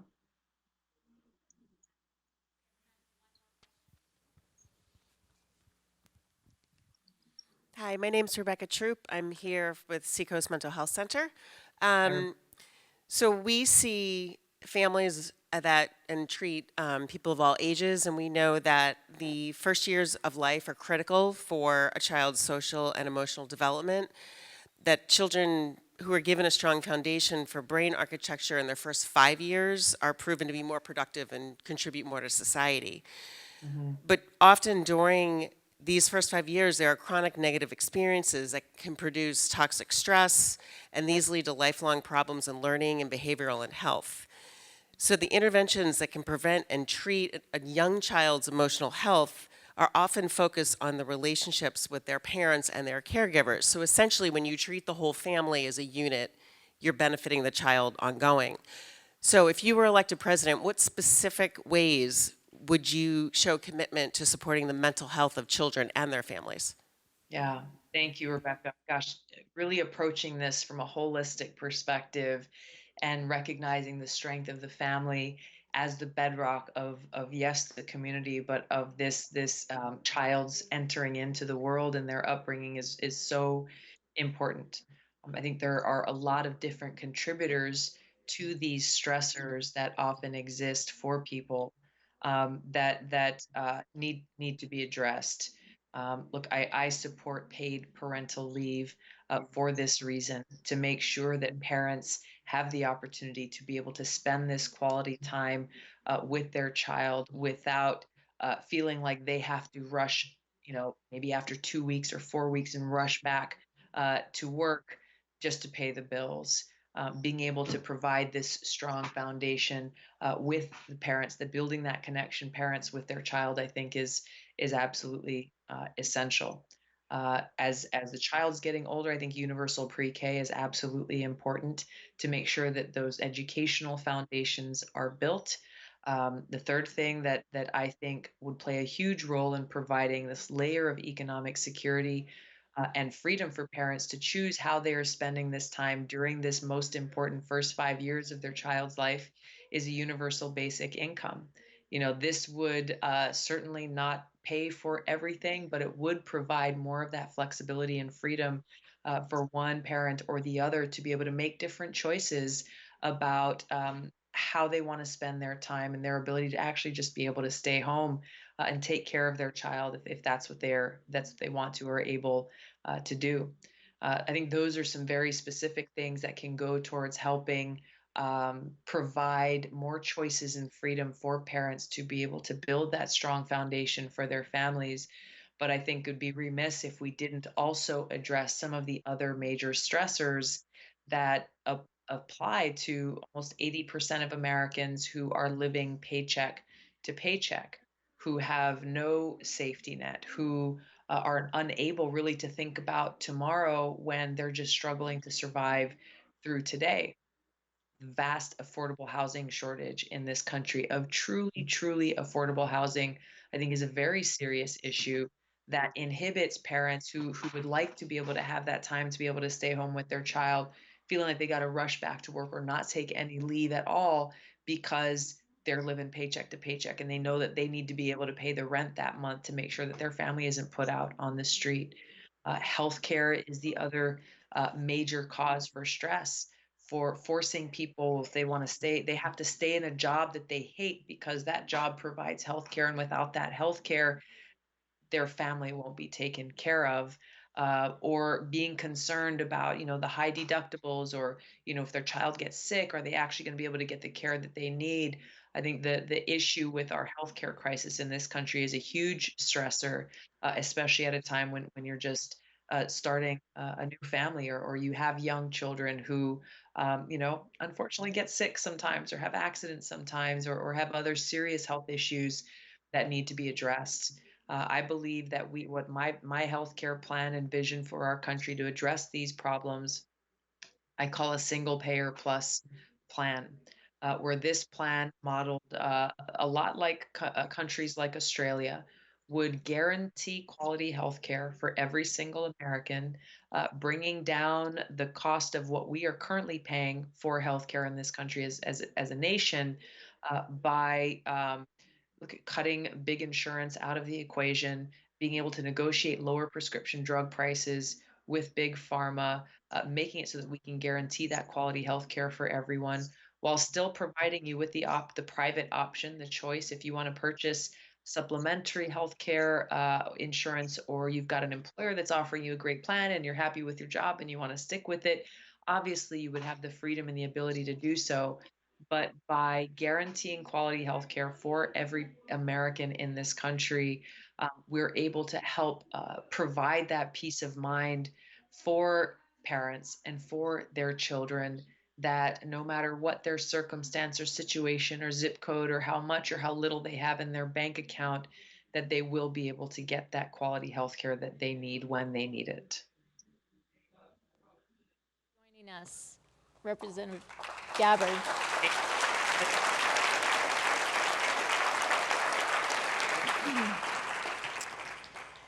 Now I'd like to introduce Judge Steve Leifman, Associate Administrative Judge of the Miami-Dade County Court, Criminal Division, will now introduce a film clip and a panel discussion on criminal justice and mental health.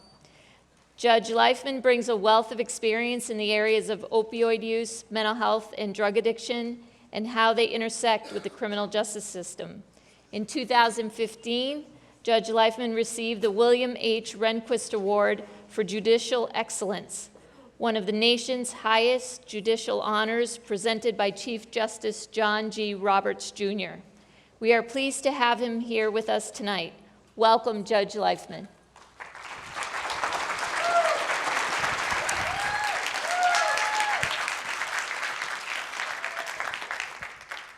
Good evening.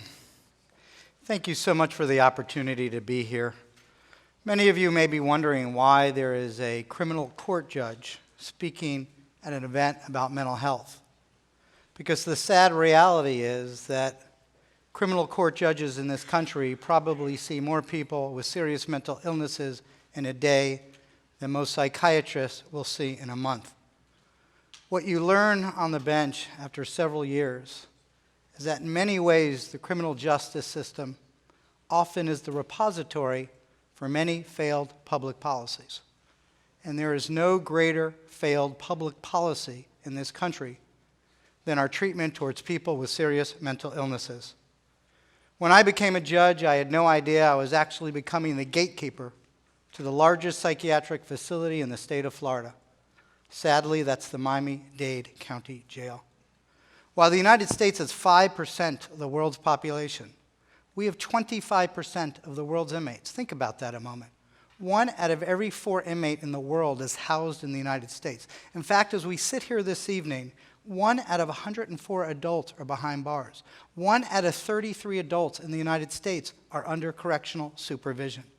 Since 1980, the number of people going to jail in this country has tripled, and their sentences have increased by 166%. As you peel back that onion to figure out what in the heck has happened, what you will find is most of this is due to untreated mental illnesses and substance use disorders. In fact, people with mental illnesses in the United States are 10 times more likely to be incarcerated than hospitalized. They are 19 times more likely to find a bed in the criminal justice system than at any state civil hospital. Annually, we have almost 2 million people with serious mental illnesses arrested each year, and on any given day, there are 400,000 people with serious mental illnesses behind bars and another 800,000 under correctional supervision. 40% of all people with serious mental illnesses at some point in their life will come into contact with the criminal justice system. This is a shameful American tragedy, and it's one that can and must be reversed. And it's particularly shameful because we know that treatment works. Recovery rates for people with mental illnesses are actually better than for people with heart disease and diabetes. People with mental illnesses are no more dangerous than the general population, and on medication, they're much less dangerous than the general population. They're much, much more likely by a wide margin to be victims of violent crimes than perpetrators. And if you're not offended by the immorality of what we have done with this population, you also should be offended by the cost. Last year in the United States, our counties collectively spent over $80 billion on jail costs. It's gotten so bad for some communities that they have to decide now, do I build a new hospital or a new jail? Do I build a new school or a new jail? Do I build a new road or a new jail? The state spent another $71 billion on prisons and billions of more dollars to restore competency for people who have been charged so we can try them. My journey into the mental health world actually began one morning when I was getting ready to go on the bench. I was approached by the assistant public defender and the assistant state attorney who asked me to speak to a couple whose son was in jail on a case I was about to hear. I brought this lovely couple into my chambers. They were very sophisticated and horribly distraught. The mom was crying, the dad was shaking, and they literally began to beg me to get their son help. They told me that their son was brilliant, he had gone to Harvard, he had a late onset of schizophrenia, and he was now homeless and recycling through the criminal justice system, and they just didn't know what to do. At the time in Florida, judges had no training on what to do with people with mental illnesses, so I just assumed we must have a system of care for people that got arrested with these illnesses. And I made one of the biggest mistakes in my career. I promised them that I would get their son help. I deal in logic. I knew if someone got arrested and they had a heart attack, we clearly had a system of care for them, and I just assumed the same must be true for people with mental illnesses. As I began to go into the courtroom, the mom stopped me and she said, "Judge, there's one more thing I need to tell you about my son." She said, "Not only is he brilliant, but respectfully, he probably knows more about the mental health system than you do." And I looked at her. I was a little confused. I wasn't sure what she was getting to. And she said, "You see, my son is the former head of psychiatry at Jackson Memorial Hospital, our largest public hospital in Miami. He had a late onset of schizophrenia, he had religious ideations, and decided he needed to go to Israel to be closer to God. So he cashed in his life insurance policy, got on a plane, and within 3 weeks he was deported back to Miami, where he became homeless and he started recycling through our system. He was arrested on some ridiculous offense. I think it was possession of a dairy cart. A lot of types of charges that homeless people with mental illnesses also often get arrested with. So I went into the courtroom and I called his case and we started to talk and we had an amazing conversation. He was thoughtful, he was coherent, he was more respectful than the lawyers, and I'm thinking, hey, he seems okay to me. Except when you looked at him, he looked like a homeless man that hadn't bathed for months. He kept insisting there was absolutely nothing wrong with him. He had no type of mental health disorder, and that if I would release him, he would go get evaluated and come back to court. I did not want to keep a man on possession of a dairy cart in jail. He had already been there for a few weeks. So I said to him, I just don't understand one thing. You keep insisting there's absolutely nothing wrong with you, but if that's the case, why would a Harvard-educated psychiatrist be in jail, be homeless, and recycling through our system? And apparently what I said caused him to have a full-blown psychotic episode. He started shaking back and forth, he started cupping his ears, and he got a look on his face that I will not forget to the day I die. It was a look of complete terror and fear. And he started screaming at the top of his lungs. And everything he screamed was in sixes. And he started yelling, Your Honor, you have to have that culprit removed. You have to have that culprit removed. And I said to him, aren't those your parents? No. My real parents, died. Holocaust. And they're from the CIA. And they came to kill me. And the only thing that you could hear in my courtroom at that moment was his poor mother crying. And the only thing that I had been taught is that if someone was acting strange and bizarre, which was the language they told me, order a psychological evaluation. I wasn't even sure what I was supposed to do when the evaluation came back. I ordered an evaluation. He's now in jail for 6 weeks on possession of a dairy cart. The evaluation comes back. It says he is incompetent and he meets our criteria for involuntary commitment. I'm thinking, this is great. At the time, I needed 3 evaluations. I ordered 2 more. He's now in jail 10, 12 weeks on possession of a dairy cart. All 3 evaluations come back, and they say the exact same thing. I'm thinking, this is great. I'm going to be a hero. I'm going to help this guy. I'm going to fulfill the promise I made to his parents. I hand the evaluations to the lawyers. I ask them to stipulate to his incompetence, and I begin to order him into involuntary commitment. All of a sudden, I look down. I notice that the assistant public defender has a little grin on her face. I will tell you, as a former assistant public defender, it's a really bad sign. And then she utters those words that only the lawyers may appreciate in the room tonight and the other judges. Good evening. She said, Your Honor, in all due respect. You see, when a lawyer says that to a judge, it has nothing to do with respect. She said, you can't do that. And she whipped out a Florida Supreme Court case that said county court judges cannot involuntarily commit people on misdemeanors. And that my only option was to release them back to the street, floridly psychotic. We do not go into this job, just like you don't go into your professions, to be part of that kind of problem. Not only did I not fulfill the promise I made to his parents, I put him at risk. I probably put the community at risk. I probably put my job at risk. God forbid he did something or something terrible happened to him, but I followed the law. And he vanished into the vast homeless population, into my community, never to be seen again.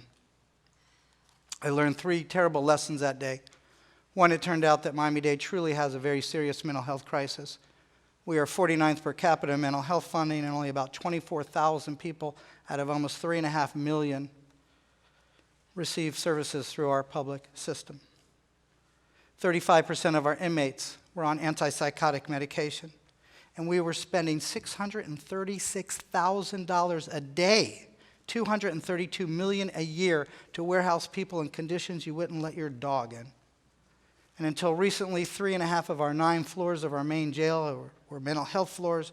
And because conditions are not conducive in my jail or any other jail in the United States for people with mental illnesses, they generally stay 4 to 8 times longer at 7 times the cost of someone without a mental illness for the exact same charge. And even worse, because we had done such a terrible job training our law enforcement how to deal with these issues, we had 25 people die during an encounter with law enforcement because the police weren't trained. That was my first lesson. The second lesson I learned that day is this wasn't just a local problem or a state problem, but a national problem as well. And the third lesson, and the more difficult lesson, is that our community mental health system, our crisis system and laws are under-resourced, antiquated, fragmented, often do not reflect modern research and science, and it needs to be reformed. I've been doing this for almost 20 years, and I've come to a very simple conclusion. If we treated people with primary health issues the way we treated people with mental illnesses in this country, not only would there be this plethora of civil lawsuits, there would probably be indictments for gross negligence. What other illness is it permissible to discharge people in the middle of the night, floridly psychotic, without giving them the services that they need, and then when they don't behave the way society wants them to behave, we arrest them? And I don't know why we're not angrier about it. So between deinstitutionalization, the war on drugs, the war on crime, sentencing guidelines, and massive housing cuts, we created the perfect storm. We never deinstitutionalized. What we did is we transferred responsibility from these really horrible, terrible state hospitals to these really horrible, terrible jails. And the second irony is that we've come to full circle in this country. And 200 years have passed, and we are now incarcerating people again like we did at the beginning of this country because they had mental illnesses.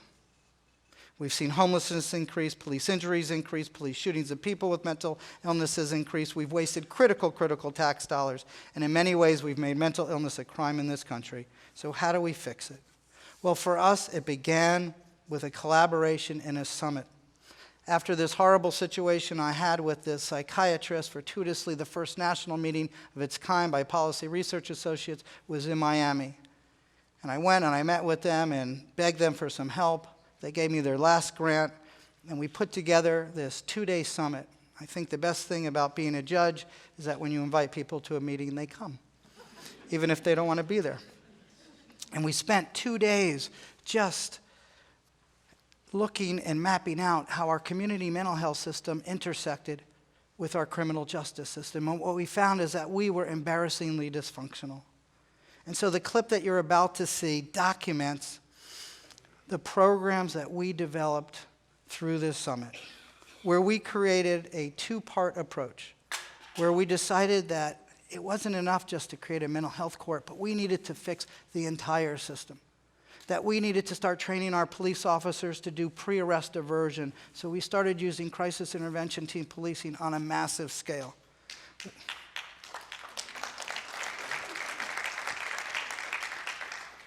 We also set up a post-arrest diversion system, which you will see followed in the film as well.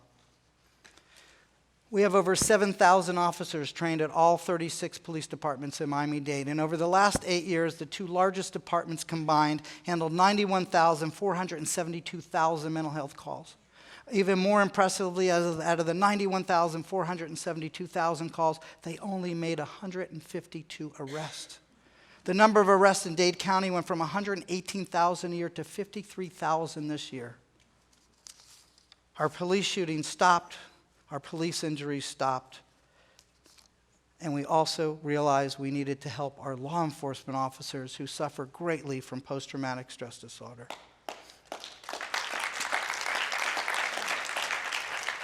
The clip also shows you some of our post-arrest diversion program. And so now if you get arrested and you have a serious mental illness, you're screened right away. And if you're charged on a misdemeanor and you meet our criteria, within 3 days we take you from the jail to one of our crisis stabilization units. Because you're on a criminal hold, we don't have to apply the civil law of 72 hours. We reset the case for 2 weeks, which most of this population needs.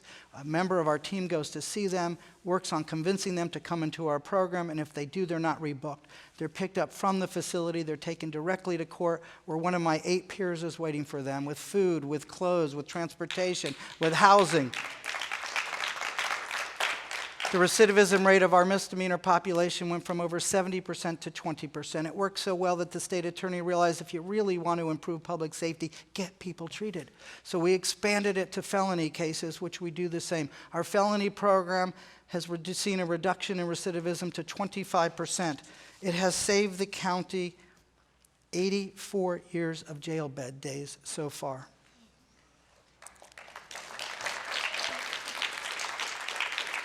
The current shortcomings of our community mental health system, criminal justice, and juvenile systems did not arise recently, nor did they arise as a result of any one party, person, institution, or stakeholders' action or inactions. None of us created this problem alone, and none of us will be able to solve this problem.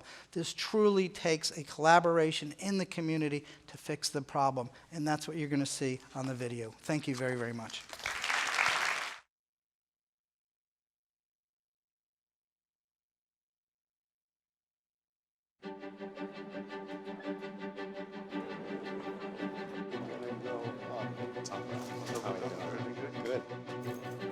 Morning, Judge. Alejandro Aristizábal with the Jail Diversion Program.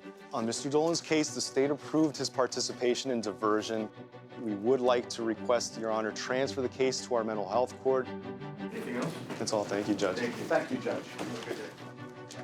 Trevor. How you doing, man? Good, man. Okay. If you're going to put in your half and work with us, okay. All right? And we'll work with you the whole year. All right, take care. Last year, about 1.5 million people with serious mental illnesses were arrested.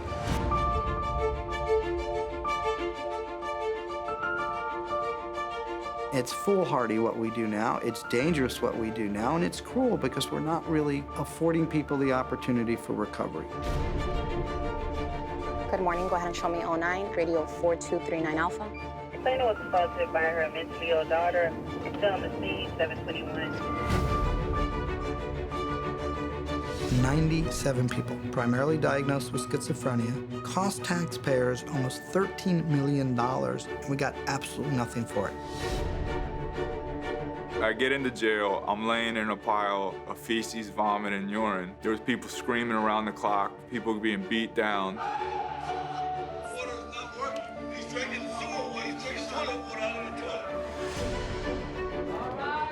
All right, good morning, I'm Judge Leifman, you may be seated. He says we can do it, and we believe him.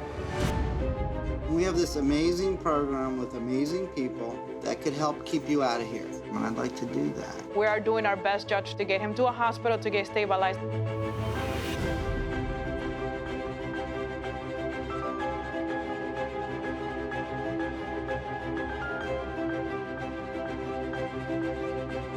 It was a definition of insanity where we kept doing the same thing again and again and expecting a different outcome.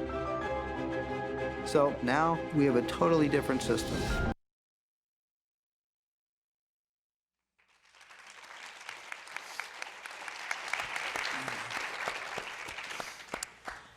Good evening. My name is Anne Marie Timmons, and I'm honored to be here today to facilitate a conversation about the intersection of mental health and criminal justice.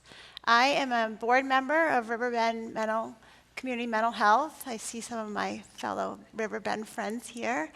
I work for Reaching Higher, New Hampshire, which advocates for equity in public education. And probably maybe my most important work I've ever done is my 20 years. I was a reporter for the Concord Monitor, writing, having the privilege to write about people who were struggling with mental health and did not have a voice without the media and without attention given to their stories. And in one case, in the course of 3 months, the police were called to mental health distress calls, and in 6 of those cases, they shot the individual because they did not have the training. And so I feel like stories like that really made a difference in our awareness, and I think this kind of event does the same. So with that, I would like to introduce our other guests you have not met. Judge John Pendleton was appointed to the New Hampshire Circuit Court in February of 2016. He has a really busy job. He is both in the family division, hearing divorce and parenting cases, child guardianship, abuse and neglect, termination of parental rights, and juvenile delinquency matters. And then somehow he also sits in the district division, hearing criminal cases, involuntary emergency admission matters, landlord-tenant, and civil claim cases. And Judge Pendleton is also has been an active board member for the Seacoast Mental Health Center, the Community Mental Health Center serving Eastern Rockingham County. So thank you for being here. Thank you for having me. So I would like to start by helping us understand what is happening in New Hampshire. We saw what Judge Leifman is doing in Florida. What does it look like here in our state? Well, first, I got to thank Matthew and Sarah Fields and Brian Carroll and all the people that have spoken today. It's been really moving. Mm-hmm. And I've been on the board at Seacoast since 2006, and a lot has changed in the state since then, in a good direction. The way it looks in New Hampshire right now is we don't have, I can't tell you that there's a unified mental health court system. But the good news is that the legislature in the last session passed a statute. It was approved by the governor, and there's a study commission studying expanding mental health courts throughout the state.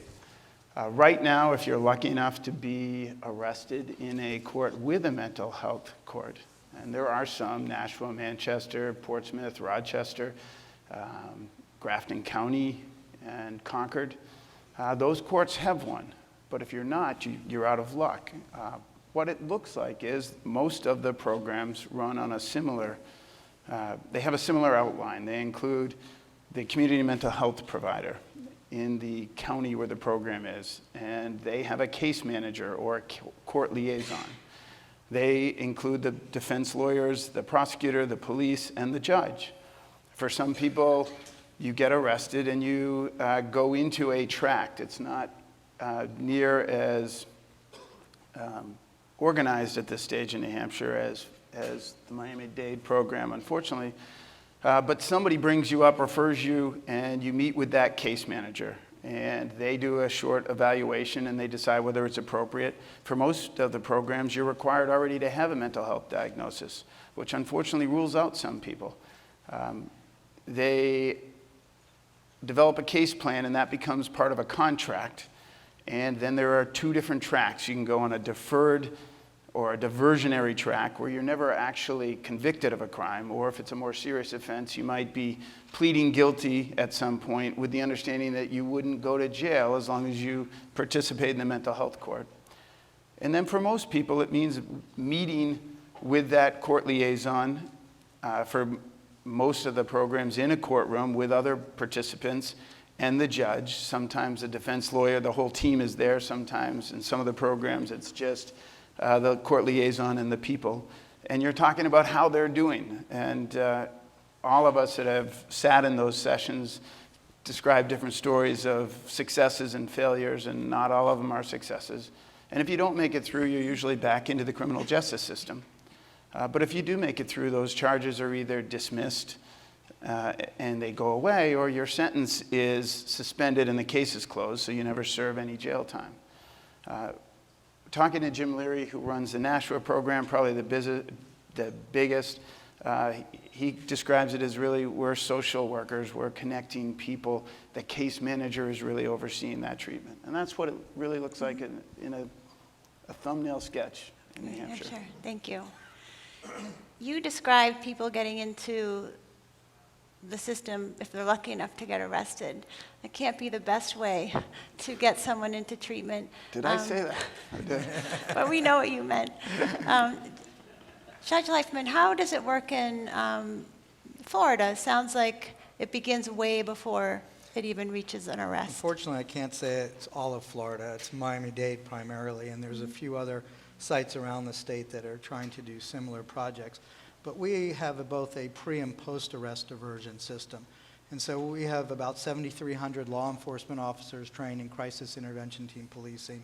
It is a 40-hour training program that teaches officers how to identify someone in crisis, how to de-escalate the situation, and where to take them as opposed to arresting them.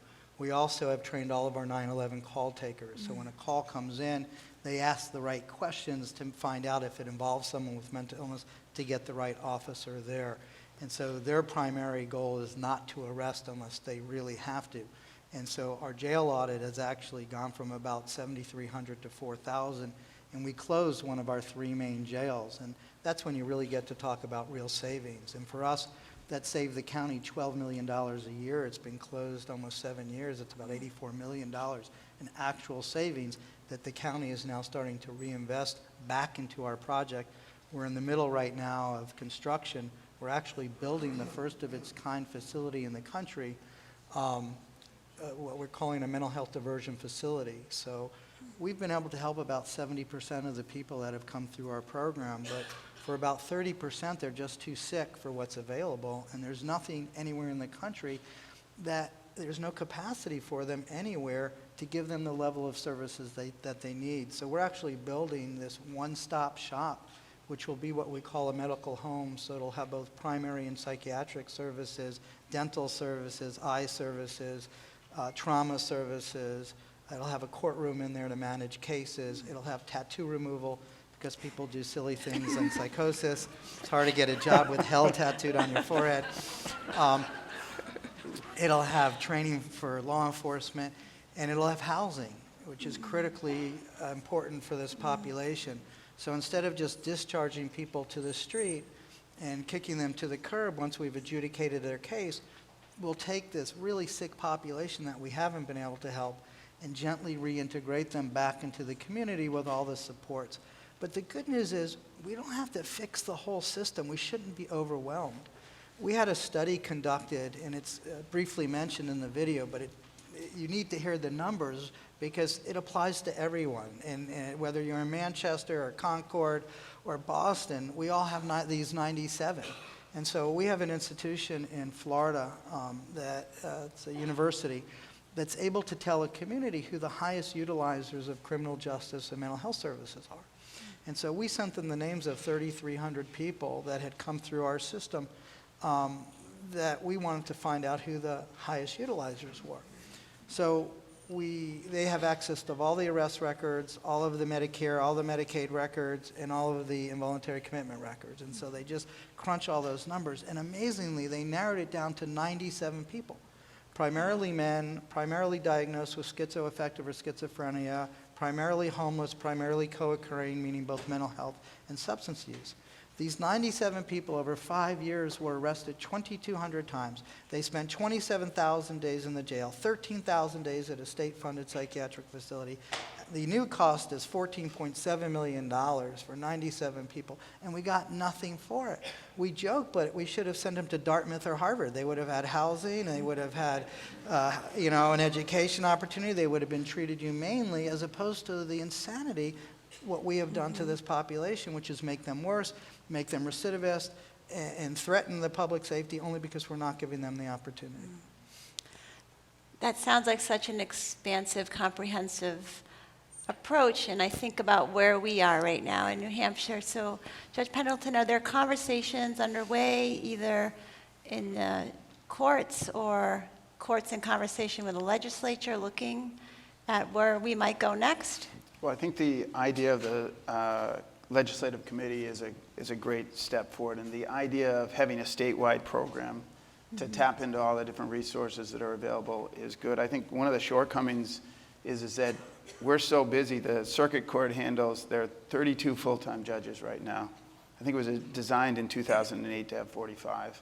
There are 9 part-time judges. We handle 140,000 cases a year. And so we're so busy that it's hard to focus on these things. And that's why a statewide program could bring some of that together. And I gotta say, I have a little bit of order envy, buyer's jealousy. Because to have that program, I sit on the board of Seacoast Mental Health, and I know how stretched they are. And just to get someone into treatment is so hard, and to get somebody, a treatment provider, to stay there for 2 years because the pay is so low is so hard. And those are things that the whole system's been struggling with. So the discussions are refreshing. They were described by my boss, who's the head of the circuit court, David King, and Jim Leary, who runs the Nashua program, as being really exciting. And I think that's really good news for New Hampshire. Yeah, we joke, but people say we're a 20-year overnight success. This didn't happen overnight. So we started very small, just with nonviolent misdemeanor cases. And we were able to show the community and the state attorney and all the partners that if we did it this way, it not only improves our public safety, but it saves a lot of money, and it helps people get back into recovery.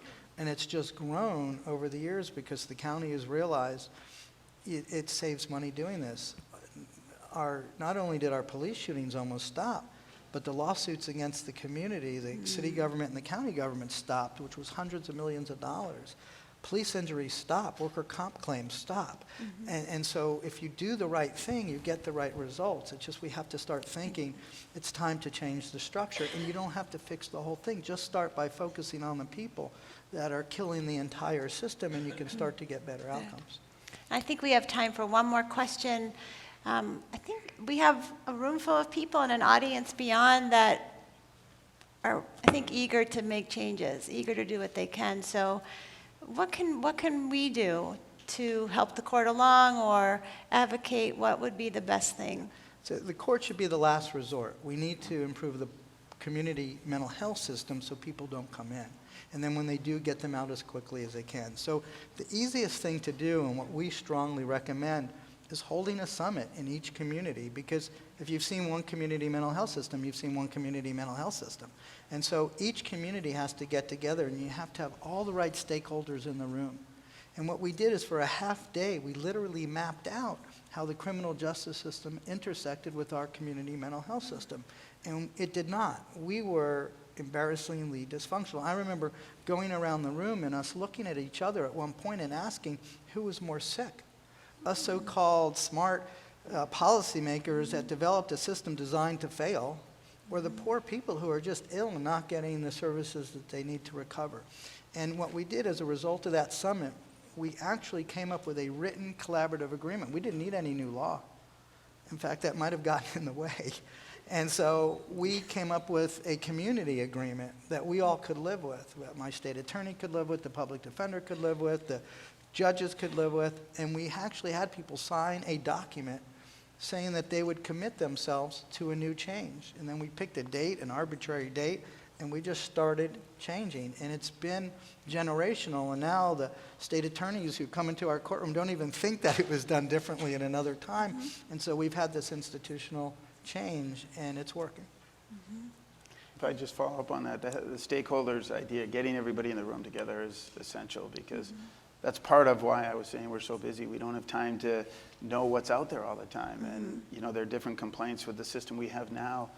People can't get into the doorway after 5 o'clock. And so how do they get into treatment? And there's the whole dual diagnosis issue that we haven't really addressed. And they're all relevant. So getting everybody together sounds like a really good place to start. I think people give us too much credit in a bad way. It's not a nefarious system. It's just that we're all very busy doing our jobs, and we don't always understand different components. So a judge doesn't get taught about mental health. And in Dade County, we were spending between $1 and $2 million on competency evaluations for misdemeanors that we were going to have to release if they were incompetent. And no one really realizes that. And so you just have to kind of start thinking, you know, why do we do it this way? Does it make sense? And is there a better way to do it? And you'd be amazed. I think most people want to do the right thing. And I'm sure, you know, this is a state with great history and great people, and really has the ability, and wonderful judges and a wonderful Chief Justice who's here, has done amazing work in this field. You know, you have all the tools to get it done. And you're not 49th or 50th per capita in mental health funding, so you have no excuse. Thank you. Thank you.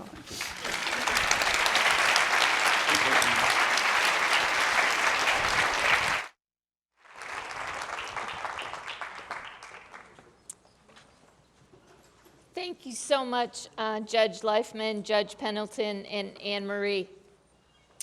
Our final candidate of the evening is former Congressman Joe Walsh of Illinois, who is on the Republican presidential primary election ballot for 2020. Congressman Walsh was a talk radio host and a social worker before serving in the United States House of Representatives representing Illinois' 8th Congressional District. The middle child of 9 in a large Irish Catholic family with deep Midwestern roots, the congressman attended Grinnell College, the University of Iowa, and the University of Chicago, where he earned a master's degree in public policy. Welcome, Congressman Walsh.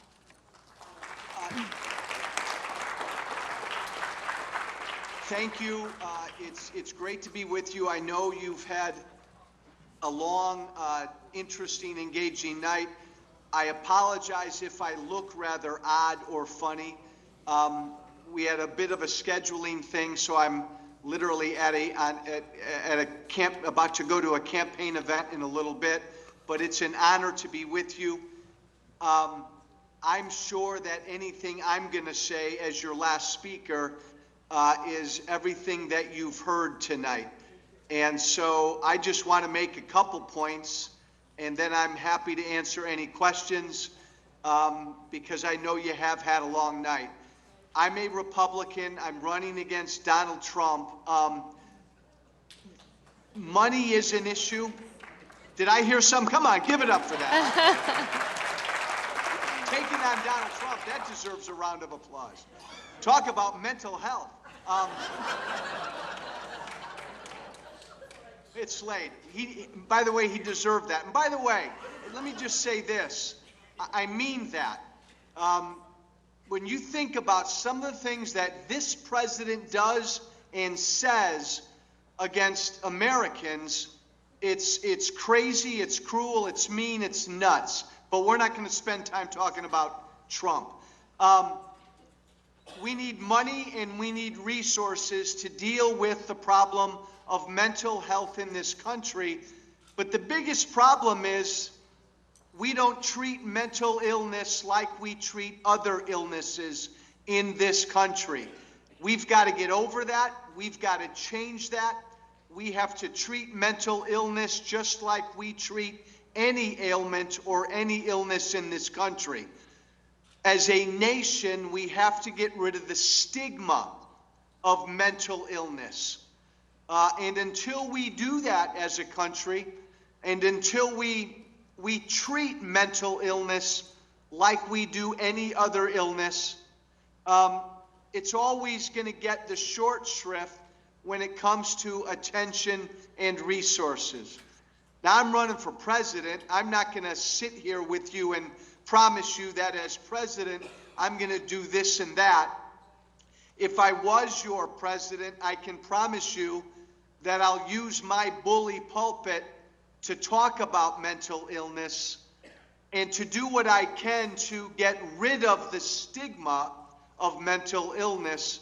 That's certainly something I would do with the office if I were honored enough to be your president.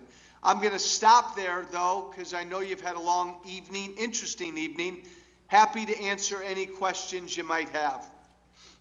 Thank you, Congressman. We'll now take questions from the audience. Okay, so thank you for your time, and my name is Maggie Pritchard. I'm the CEO of a community mental health center here in New Hampshire, one of the rural community mental health centers. According to a recent survey, nearly half of American adults have had to know or know someone who has had to travel more than an hour to access care. Most recent mental health care appointments, like certified community behavioral health clinics, demonstration programs, are making mental health treatment more accessible, especially in our rural areas. If elected president, how will you increase access, especially for our rural communities? Again, I want to make this overriding point, and maybe some of the other presidential candidates have said this. I think the key to dealing with mental illness, just like I believe the key to dealing with other healthcare issues, just like I believe the key to dealing with a lot of our issues in this country, is that generally the federal government's got to be there to help with money and resources, but people on the ground like you, and thank you for what you do, state and local people, people on the ground in the communities, they just need money and resources. They know best how to deal with and do what they do more than I would do in the White House or in my former job as a member of Congress. So certainly the problem of rural care and people who live in rural America who don't have access, again, this is a problem that people on the ground know better how to deal with as long as there's sufficient resources. I think we should also look at the issue of virtual care to help deal with some of our more rural communities. We have time for one more question.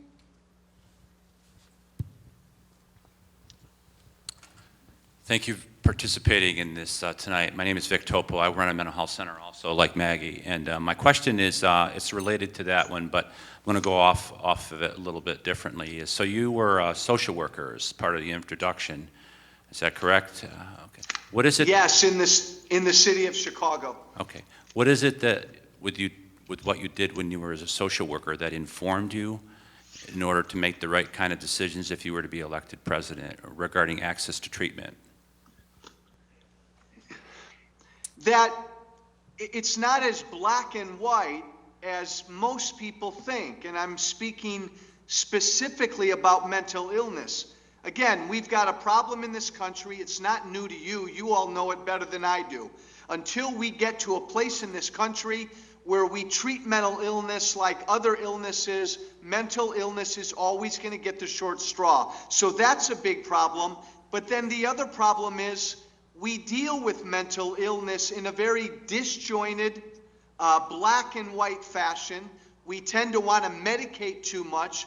There's not enough community agencies and organizations working together on various issues. Mental illness is very complicated, it's very nuanced, and the work I did when I was doing work on the south side of Chicago taught me that when it comes to kids dropping out of school or young people not able to hang on to a job, it has to do with family issues, financial issues, and people going through either temporary mental issues or long-time issues that had not been adequately dealt with. So I'm talking about a wholesome look at, a holistic look at mental health. That's what we need to do in this country.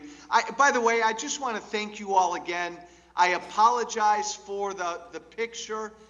It's an honor to be with you. This is an issue that I would certainly, as president, help put the spotlight on. Great. Thank you, Congressman Walsh.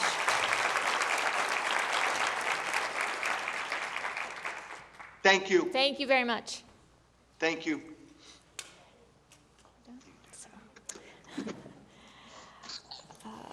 Thank you. Thank you again. I now have the pleasure of introducing former Rhode Island Congressman Patrick Kennedy, who served as a Democratic member of the U.S. House of Representatives from 1995 to 2011. He is the founder of the Kennedy Forum, a former member of the President's Commission on Combating Drug Addiction and the Opioid Crisis, and the co-founder of One Mind. He is a tireless advocate and spokesman for mental health and addiction issues, and we all owe him a debt of gratitude for his many years of work in this area. Welcome, Patrick.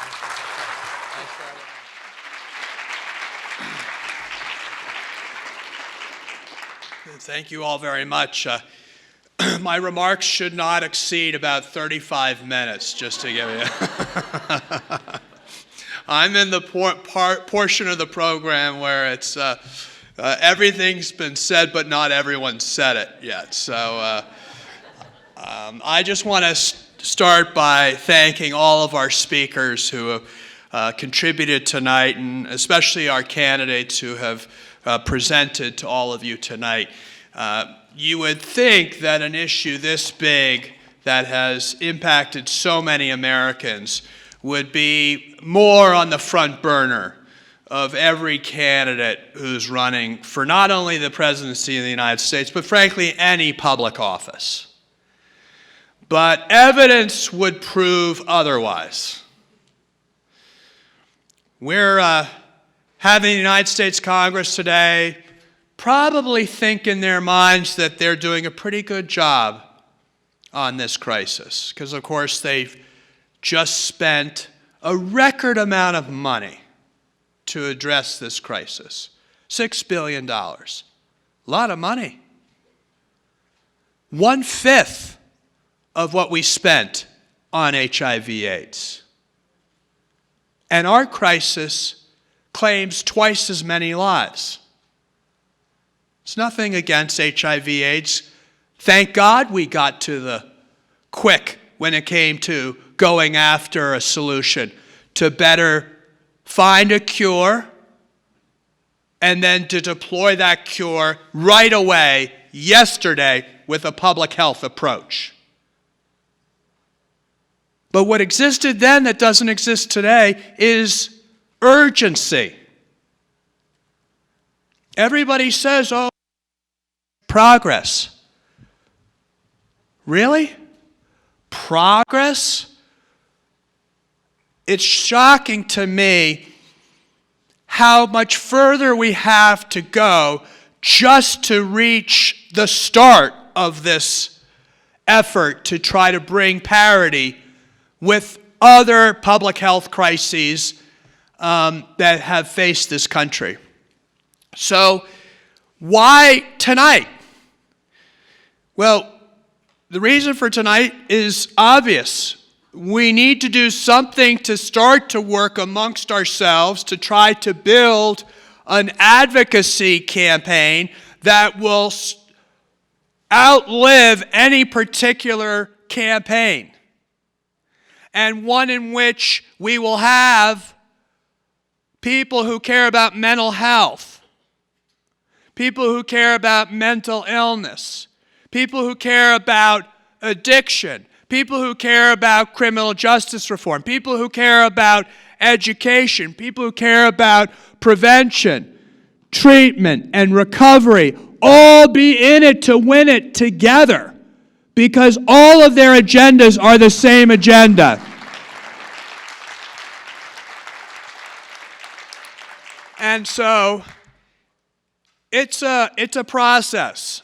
And our biggest challenge, in my view, to get the needed dollars, to get the needed policy changes, is to get the needed people and advocates. If you don't have the needed people and advocates, you're never going to get the dollars and you're never going to get the policy. So I had the great honor of being the primary sponsor of the Mental Health Parity and Addiction Equity Act, which was passed in the Congress in 2008. And people say to me, how is it that you got to be champion of the cause for better mental health in this country? And I readily tell them, well, I got this position by default. Because you see, even though I was the youngest member of the House, from the smallest state in the country, and in the minority party, I still got to be the #1 name on a bill that said that the brain was part of the body.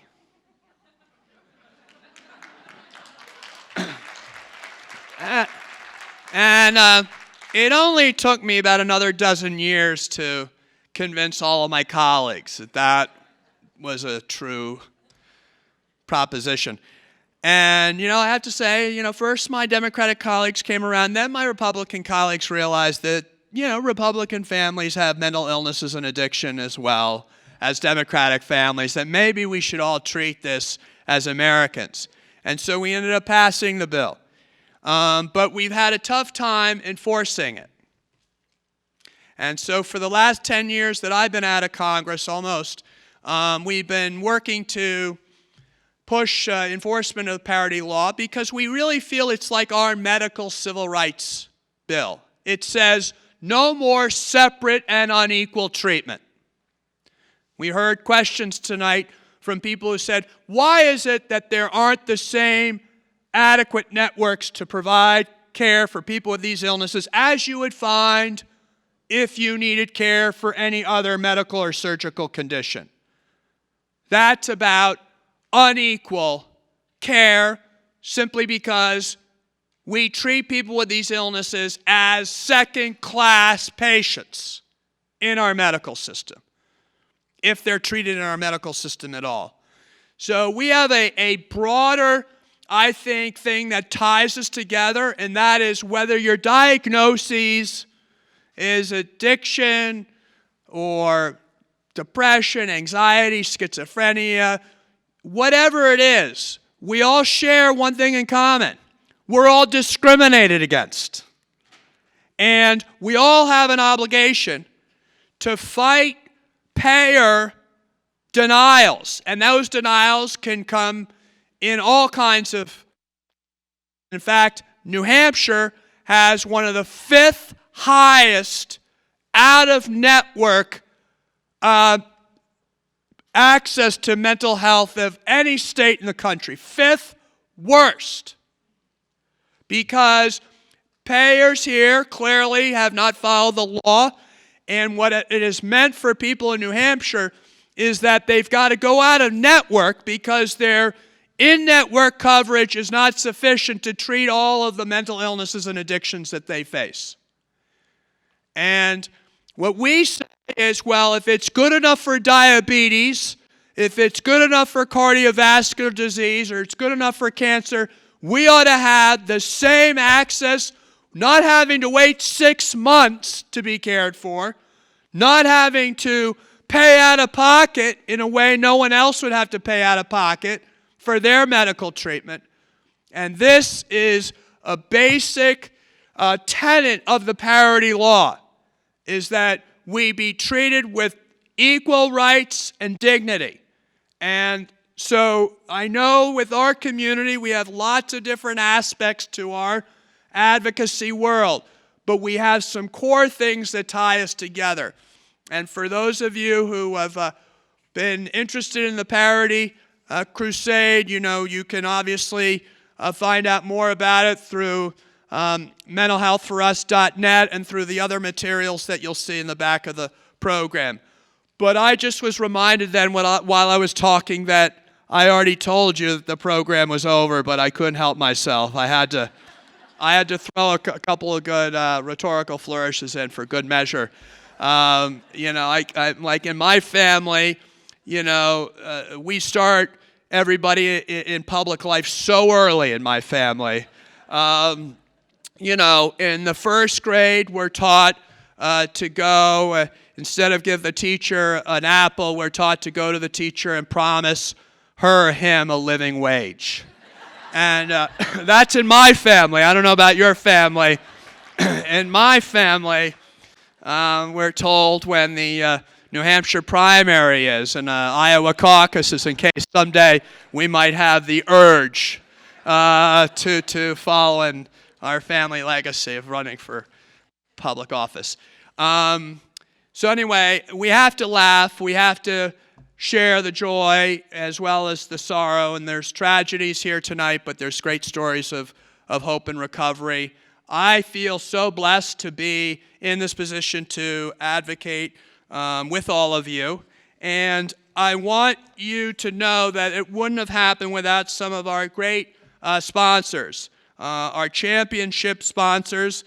You've heard from the American Foundation for Suicide Prevention. They are doing a fantastic job trying to take on the growing epidemic, the unrelenting epidemic of suicide in this country. And as you know, perplexingly, it's hitting our younger people more and more and more. If you can believe it, in Little Brigantine, New Jersey, where I live with my wife and 5 children, our next door neighbor, who's a retired Korean War veteran, lost his 13-year-old granddaughter to suicide last year. This year, same month, same week, they lost their son-in-law who took his life on the anniversary of his daughter's suicide. And they live right next door to me. And you can't make this stuff up. I get called last year to go down to Texas to see my first cousin, who's burying his 18-year-old son. And you know what he says to me when I come in to the church? He said, "Patrick, I knew you did a lot on mental health, but it didn't seem to me like it had gotten that bad yet. I didn't want to bother you." I'm just telling you, these are real stories. They happen to me every day, you every day, people who are affected by these, and we have to do something. And if we all do our part, we can start to turn the corner of all this. But it's going to take everyone's involvement. We can't leave it up to the psychiatrists, although we need psychiatrists. We can't leave it up to the pharmaceutical companies, although we need the pharmaceutical company. We can't leave it up just to the community support services, although we need them, or the housing folks, although we need them, or the psychiatric hospitals, although we need them, or a more modified criminal justice system that does pre-intervention, although we need. What we really need is we need everybody to be part. That's the real answer to all of this. It's not someone else's problem. It's all of our problem. And the solution is not going to be handled by someone else. It's going to be handled by everyone else. And if that's our solution, I'll tell you, we can turn the corner on this. We are a great country. We can do big things. And I know you believe, as I do, that this is eminently possible. And I hope you all, when you're leaving here, make sure you continue to stay in touch with us at mentalhealthforus.net, and make sure that you also know that you've got great folks that are part of your coalition up here. Obviously, I want to thank Chuck and Golia and the National Council, but more than that, the New Hampshire Council, because you guys do such great work up here, bringing all of those who are on the front lines. Kaiser Permanente, who knows what wraparound care and knows you can't solve physical care if you don't do mental health care. It's purely about the money, bottom line. But listen, I'll take it any which way I can get it. If you've got people who can say, oh, that makes good sense, God bless them. There's lots of ways to bring people to this table. And if insurance companies have figured out that it'll help reduce their total costs if they do more on mental health and addiction, then God bless them, bring them on. And of course, I'm honored that the Kennedy Forum was part of this. So if you have any parity-related questions, go on the Kennedy Forum. You can get Parity Track, which will give you a 50-state scorecard of where New Hampshire lies, whether you're inpatient in-network or outpatient in-network, or inpatient out-network or outpatient out-network, or you need pharmacy benefits or ER benefits. You can go through all of those, which are guaranteed under federal law, supposedly, to be equal to medical and surgical, and you can test whether you in New Hampshire and other states, how they match up to national averages and against the overall application of the law. Okay? We have tools to give to advocates. Hope you work out there to help spread this message. This primary is a big one. Here, we need all of you to show up at their town hall meetings. It doesn't matter, Democrat, Republican, there's a lot of candidates. I know you're all going to do a lot of that, but I'm just here to encourage you. Anything we can do together to help make that all happen, please don't hesitate to reach out. And I have to finally say that I am blessed by no, work on my own part other than just to go to 12-step meetings. I am blessed that after I left Congress, I was able to devote myself full-time to my own mental health and addiction treatment. I got an ASAM doctor who knew how to better prescribe for me. I got a great home group in 12-step recovery, and I've got the best family one could ever ask for, with the spouse who's totally committed to helping me in my recovery. And because of that, the next February 22nd, I will, if I make it till then, one day at a time, it'll be 9 years of continuous, uninterrupted sobriety. Thank you very much.